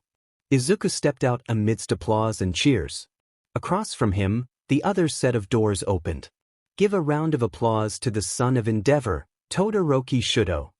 Both Ice Kings have cool set expressions, but one burned with fiery determination to come out on top, the other stonily cold with a different determination. Midnight raised her cottontails. Go all out, children, but no funny business. Begin. Shudo started with a predictable move. A glacier raced across the field to entrap Izuku and immobilize him. However, it didn't get close enough since Izuku simply swung a hand out and reduced the ice to harmless particles. His wings then burst out of his back, and Izuku raced towards Shudo, ice crackling over his hands. The dual quirk teen responded with a wall of ice to protect himself from any attacks. Izuku simply made it vanish and unleashed a hailstorm upon his opponent. Barely a minute in, and Todoroki is already on the defensive. Is Midoriya simply too strong for him? Shudo grit his teeth. He surged forward and raised a pillar of ice out of the ground to knock Izuku out of the air. Izuku flew backwards and somersaulted to avoid getting hit. He then retaliated with a freezing cold blast of snow that temporarily froze Shuto to the ground. However, that didn't last long as the dual-quirk teen managed to break his feet out of the ice and continue on with the battle. The exchange quickly turned into a stalemate. Both would trade attacks, with Izuku often turning Shuto's ice against him. In turn, Shuto would retaliate, resuming the CYCL once more. As the battle dragged on, murmurs began to filter through the spectators. While it was thrilling to see such strong displays of power, it was admittedly becoming rather boring. "Come on," Present Mike whined. "Are we going to get stuck in another back and forth? Where's the excitement? Give us something new already." Shuto saw this as his cue to push his ice even further, but as the match continued, the drawback began to take its toll. As Izuku destroyed a storm of icy projectiles, he noticed that his opponent's movements were growing sluggish and labored. Shuto's breaths came out of frozen mist, and ice was already creeping all over his body, including his left side. His attacks came out sloppily, some even missing Izuku altogether. He had to intervene now. "Todoroki, don't do this to yourself. Use your fire." Despite the obvious pain he was in, Shuto remained defiant. "I will never use his fire." Another blast of ice followed, though Izuku simply vanished them with a flick of a wrist.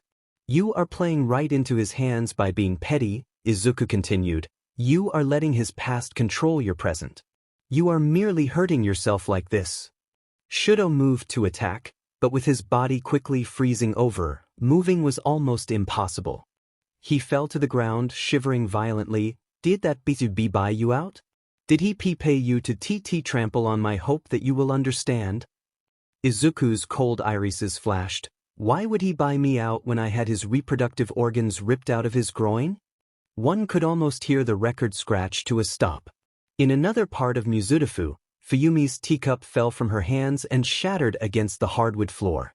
Natsu completely lost the ability to verbalize his words, instead making unintelligible noises as he pointed at the screen. In Yokohama, Dabi was in the midst of a sip when the fateful words left Izuku's lips to be broadcasted across the entire nation. Not only did he do a spit take, he dropped the glass, where it shattered on the floor, just like with Fuyumi's teacup. Shuto thought he was hearing things. W. Izuku stretched out a hand and began pulling the ice away from his opponent's body. Endeavor tried to punch my head in for saying things he didn't like to hear. I reacted in self-defense, and my ice skewered his reproductive organs and tore them out from his groin. From the looks of things, he won't be able to have any more children anytime soon. It took a full second for absolute bedlam to break out. The spectators were on their feet, shouting and pointing.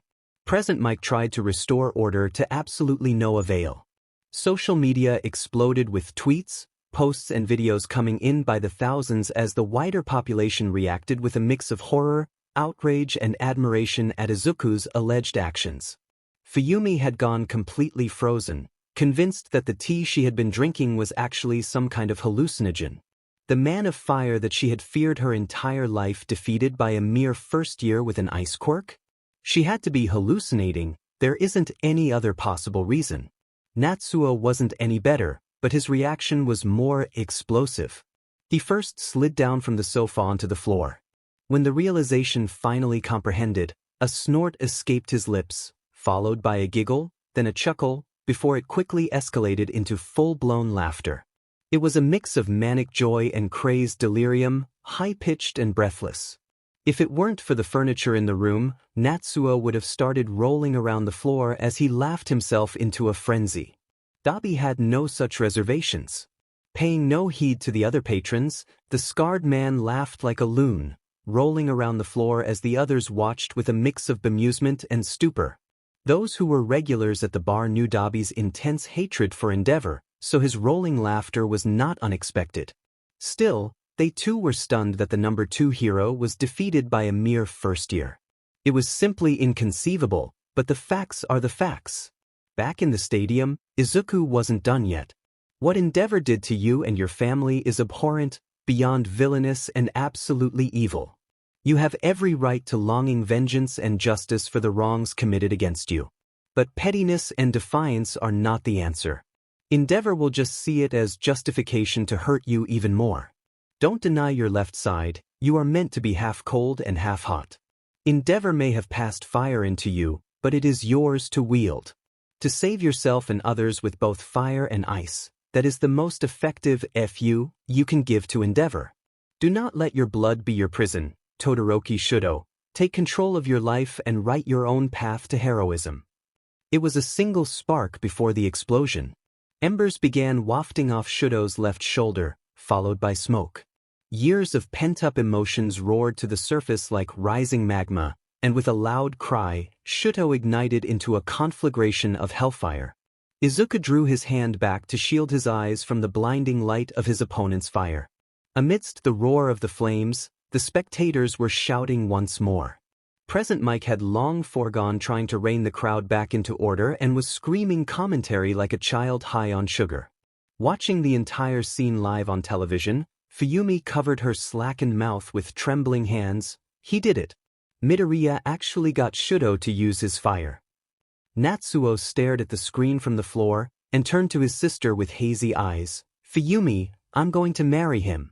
That snapped her out of her amazement. And Natsuo, what are you talking about? You heard me, sis. I'm going to marry Midoriya Izuku, and you can't stop me. Over in Yokohama, Dabi had recovered from his laughing spell and watched with relaxed satisfaction as Shudo burned. He thought to himself, Midoriya Izuku, thank you.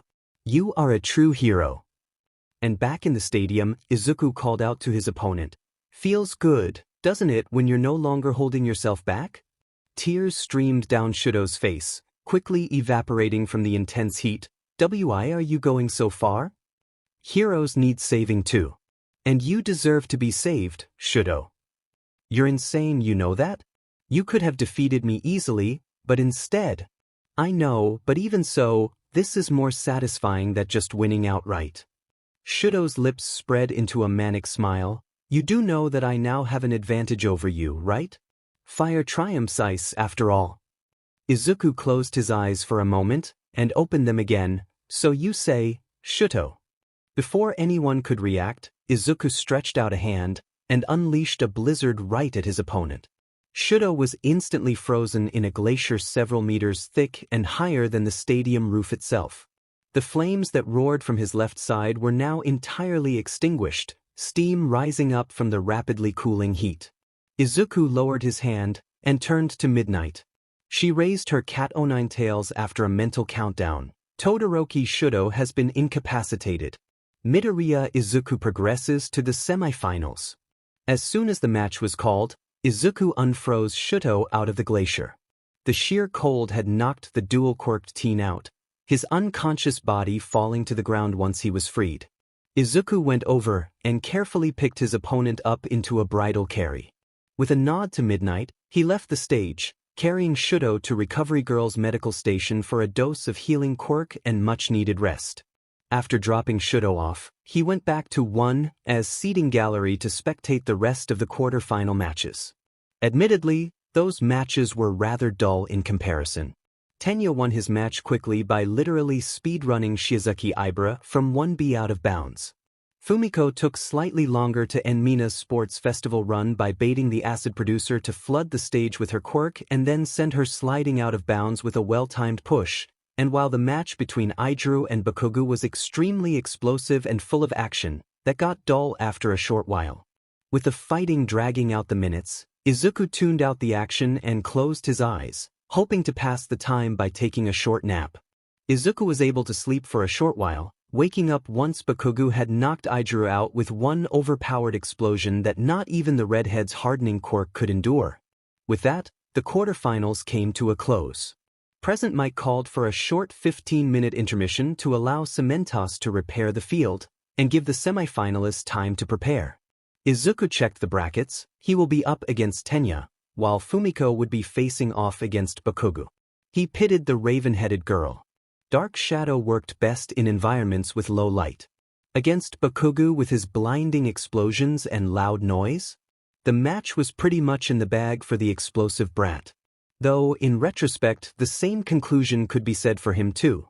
After the intermission had ended and the field repaired, Present Mike welcomed everyone back with the start of the semifinals. Once again, the Ice King that is Midoriya Izuku takes the stage.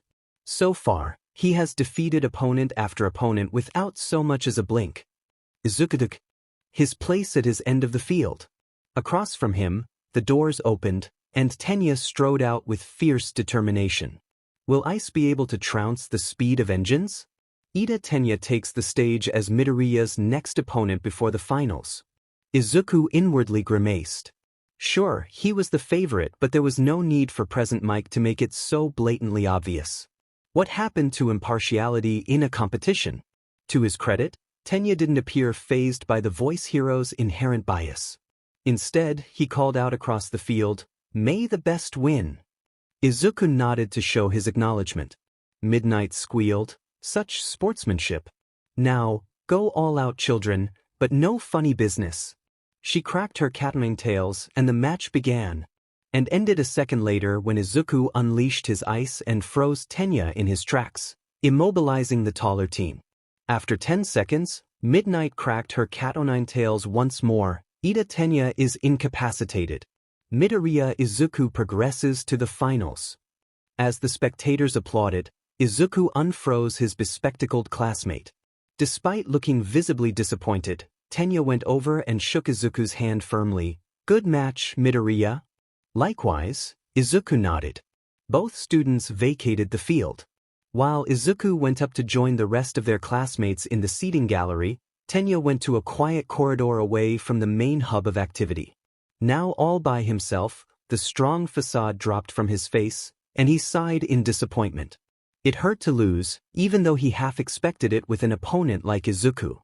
Still, he couldn't help but wonder if there was more that he could have done, whether he could have turned the match in his favor if he did something. Tenya sighed. He hated when his emotions and thoughts flew out of control. He favored stability, something to ground himself before he got tossed around by the winds of uncertainty and what-ifs. He went to do the one thing that always provided him with such stability. Returning to his class locker room, he retrieved his phone, intending to call his older brother for some much-needed emotional support. Instead, he saw several missed calls from his mother, with another one on the way. He answered his phone. "Mom?" "Tenya." Hearing the frantic tone of her voice, Tenya was immediately worried. "Mom? What happened?" "Your brother, he's been taken to the hospital. He was attacked." Tenya almost dropped his phone. Meanwhile, Izuku watched the match between Fumiko and Bakugo with rapt attention. Even though he knew that it was a foregone conclusion, he was interested to see how Fumiko would tackle the explosive grenade that was Bakugo. Make no mistake, Fumiko put up a commendable fight, but when faced against the near-constant explosions that even Izuku found irritating for his eyes, Dark Shadow was unable to do much. Fumiko was forced to engage in hand-to-hand combat, however, against a long-range fighter like Bakugo that didn't give her much leverage. In the end, just as he expected, Bakugo won the match after blasting Fumiko out of bounds. Present Mike called for another short intermission to give Cementos time to repair the field. But as Izuku got up to prepare his match against his childhood adversary, the voice hero suddenly announced, "Due to a family emergency, Ida Tenya has to withdraw from the festival. Tokoyami Fumiko will take the second runner-up position." Family emergency? Wonder what happened. Izuku then remembered, Ida has an older brother, Ingenium. Did something happen to him? As he made his way down to the field again, he made a mental note to check the news later for any updates. After the field was repaired, it was time for the pivotal moment of the entire tournament. This is it, folks. At long last, we have come down to the finals of the first-year sports festival. The spectators cheered and applauded. Despite the admittedly repetitive performances by Izuku, there was still palpable excitement in the air. Present Mike framed that excitement perfectly. Explosions versus ice. The odds are not as clear as before. Who will win and emerge triumphant? It all boils down to this one match between two kings of equal power. Inside his holding tunnel, Izuku rolled his eyes. Now then, let's get this show on the road. Present Mike hyped up the spectators. Please give a rousing cheer for the Ice King of one, Midoriya Izuku. The doors opened, and Izuku stepped out for what was to be the last time. Taking his place on the field, he watched with empty eyes as the doors across from him opened. Introducing the only general education student to remain in the festival, Bakugo Katsuki from 1C. Izuku took silent vindication as the applause was significantly muted. Bakugo stomped out onto the field with murderous intent.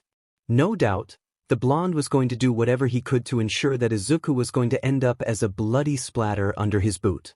Izuku doesn't even deign to properly acknowledge Bakugo, which prompted the satisfying sound of grinding teeth. Midnight gave Bakugo a long, wary glance before declaring, "There had better not be any funny business in this match. Go all out, but don't even think of doing anything illegal." She cracked her cat o' nine tails. DKU. Before Bakugo could even launch himself across the field to attack, Izuku's ice was already moving. Bakugo was immobilized, his boots encased in ice. However, the sharp-eyed would notice that the ice wasn't particularly thick. Anyone with Bakugo's quirk and strength could easily break free and attack. Questions and murmurs began to rise from the spectators.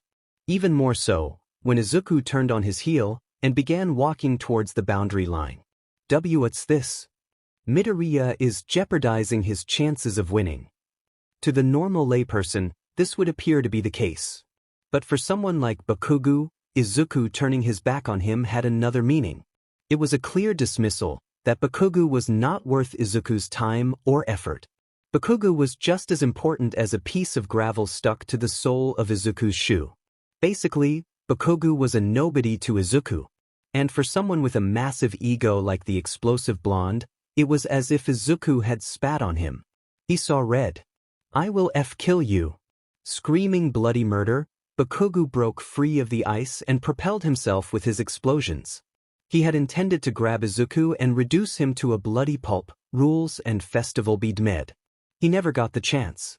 Bakugo, in his blind rage, failed to notice how close Izuku had gotten to the boundary line. Also, as he was moving at top speed, he could not stop himself from what was about to happen. Izuku suddenly turned on his heel, grabbed Bakugo's habitual right hook, and threw him over his shoulder. Right out of bounds. Absolute silence filled the stadium for a good 15 seconds. Midnight blinked. She shook herself out of her stupor to call the match. Bakugo Katsuki is out of bounds. Midoriya Izuku is the winner of the first-year sports festival. Fireworks burst in quick succession all around the upper perimeter of the stadium. Loud orchestral music blasts from speakers, amidst the cheer of the spectators. Ladies and gentlemen, and everyone in between. Present mic begins. After many breathtaking and heart-pumping hours of action and drama, we have come to the end of the first-year sports festival. All of the students, save for 4, have gathered on the field in neat rows. It is time to bring this to a satisfying close. It's all on you, Kiyama. Thanks, Hizashi. Midnight nods. Now, I understand that we're all exhausted after a long day of excitement, but I hope we can scrape up our last vestiges of energy to congratulate our top 3 finalists.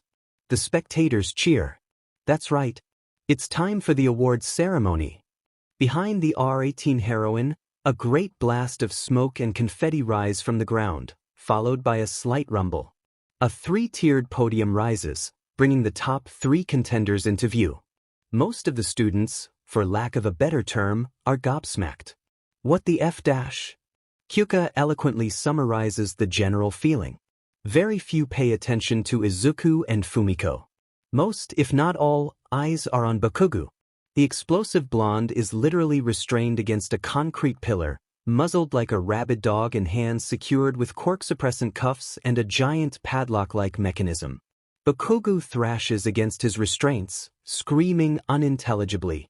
Beside him, Izuku glances at his former bully and barely stops himself from rolling his eyes. These 3 have given their best to triumph over their peers, and there is only one person who is worthy of presenting them their medals. Booming laughter echoes overhead, and the spectators go absolutely crazy. This time, Izuku does not stop himself from rolling his eyes with contempt. On the roof, A silhouette stands against the afternoon sun. Give it up for the symbol of peace. Good citizens, I am here. All Might accidentally interrupts Midnight's introduction. An awkward silence befalls the stadium. Oh God, I'm so sorry. I spoke over you. All Might flashes a thumbs up. No problem. A robot comes forth, carrying a tray with all 3 medals. Midnight takes the tray and goes up to All Might. It's all on you now. The symbol of peace takes the bronze medal and comes up to Fumiko, young Tokoyami. Congratulations on a job well done. Thank you, sir. Fumiko nods. All Might steps closer and wraps Fumiko in a hug. However, in order to fight better against different types of quirks, you must learn to not fully rely on your own quirk. If you continue to build up your physical strength, victory will be easier to obtain. Yes, sir. I'll remember that. All Might then moves over to Bakugo. The man's smile becomes strained. Young Bakugo. Izuku takes silent vindication over All Might being incredibly uncomfortable before the rabid dog that is Bakugo. The hero takes extreme caution to undo Bakugo's muzzle, since it looks like the blonde is all but ready to bite the man's hands off. Now, young Bakugo. Don't fret too much.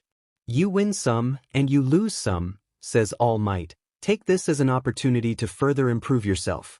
I'm sure victory will be yours next time. I don't care. I refuse to accept that shitty medal. Bakugo screams. All Might laughs awkwardly. Come now, you don't really mean that. He tries to put the silver medal around the blonde's neck, but Bakugo is busy trying to avoid the strip of tricolored ribbon. Eventually, All Might just drapes the medal over Bakugo's jaw and steps back before any damage could be done. He is eager to move on to Izuku with the gold. Young Midoriya, congratulations on your victory. You have shown unbelievable power and skill with your quirk, and commendable sportsmanship with your fellow competitors. You are the shining example of what a Yui heroic student should be. Allow me to honor your victory by presenting you with your medal. Izuku stares coldly at All Might. It is a 180 from Bakugo's explosive temper, but it leaves the hero no less uncomfortable. Clearing his throat, he places the medal around Izuku's neck and quickly turns around to avoid the piercing gaze staring straight into his soul. And there we have it. All Might booms. While we congratulate our top 3 winners, let us not forget that every one of you stood a chance of placing on the podium today. Reflect on your performance. Let it be a learning opportunity for future growth and increased potential. He spreads his arms wide. Today has been an important milestone in your journeys to becoming full-fledged heroes. It fills me with pride to see you all grow strong and brave against challenges and adversity. As such, there is only one thing left to say before we close today's sports festival. Say it with me, everyone. Plus ultra. The stadium is rocked by deafening cheers and applause. Present Mike takes over for the last time, and with that, we have come to the end of the sports festival. Please take care on your way home. And for all students, have a good rest. This is Present Mike. And Aizawa Shoyuta. Signing off. Present Mike concludes for them both. Izuku hangs back while his classmates return to their respective locker rooms to collect their belongings and depart for the long weekend ahead of them. There is no reason for him to rush off, since he will be trapped within Yui's walls for the next 3 days and beyond. After a quick shower and changing into a fresh set of clothes, he leaves the locker room and nearly collides with Nezu. Izuku-kun, I was just looking for you. Is there something you need, Principal Nezu? I wish to speak with you for a while, the Chimera chirps. If you could follow me to my office, I would highly appreciate it. Faced with no other choice, Izuku nods and follows Nezu back onto the main campus. They sit down in the office, where a tea set waits for them on the table. Care for some tea? No thanks. More for me then. Nezu chirps, helping himself to a cup. Izuku waits while the principal pours himself some tea, takes a sip, and sets the cup down on the table. What is it that you want to talk to me about? Asks Izuku. Are you aware of the ramifications of neutering the number 2 hero on live television, broadcasted to the entire country? Izuku's expression does not change. I am aware that every action has a consequence, but personally, I don't care that I tore Endeavor's reproductive organs out of his groin. I did what needs to be done. Nezu nods. I understand your thought process, and I agree that Endeavor is a criminal who deserves to face justice. However, I don't think you are aware of the scale of the consequences. Are you saying that you rather have my head bashed in by a man who is more of a villain than a hero? Far from it, Izuku, Nezu replies, taking another sip of his tea. I saw the security feed. You were within your rights to defend yourself. However, I need you to know that your public revelations has caused a social media firestorm that shows no sign of stopping. There are Twitter and Reddit threads calling for Endeavor's head on a pike. And last I heard, someone was arrested for vandalizing Endeavor's agency with spray-painted peas. Izuku, you must understand that Endeavor and the Hero Commission will not take this sitting down. There is a reason why Endeavor's crimes have been covered up for so long. There are people in power who helped him maintain a squeaky clean, if somewhat abrasive, image. By revealing all of his skeletons to the world, you now have a target painted on your back. The Hero Commission will stop at nothing to preserve the status quo, even if it means blood being spilt. This is news for Izuku, but rather than being intimidated, he remains frigidly calm. For the record, Yui will continue to stand by you and provide protection, Nezu reassures. However, I strongly advise you to exercise caution, especially when you embark on internships next week. Internships? Yes, Nezu nods. It is tradition after every sports festival for students to embark on work attachments and internships. This year, we're opening it up to first-year students as a pilot program, especially in the wake of the USJ invasion. While the invitations are still coming in, we can expect you to receive a few offers. Izuku nods. I suppose Aizawa-sensei will announce this next week? Yes, he will. Alright, is there anything else? Nothing else, Izuku. You're free to go. Thank you for the warning. Izuku gets up and bows.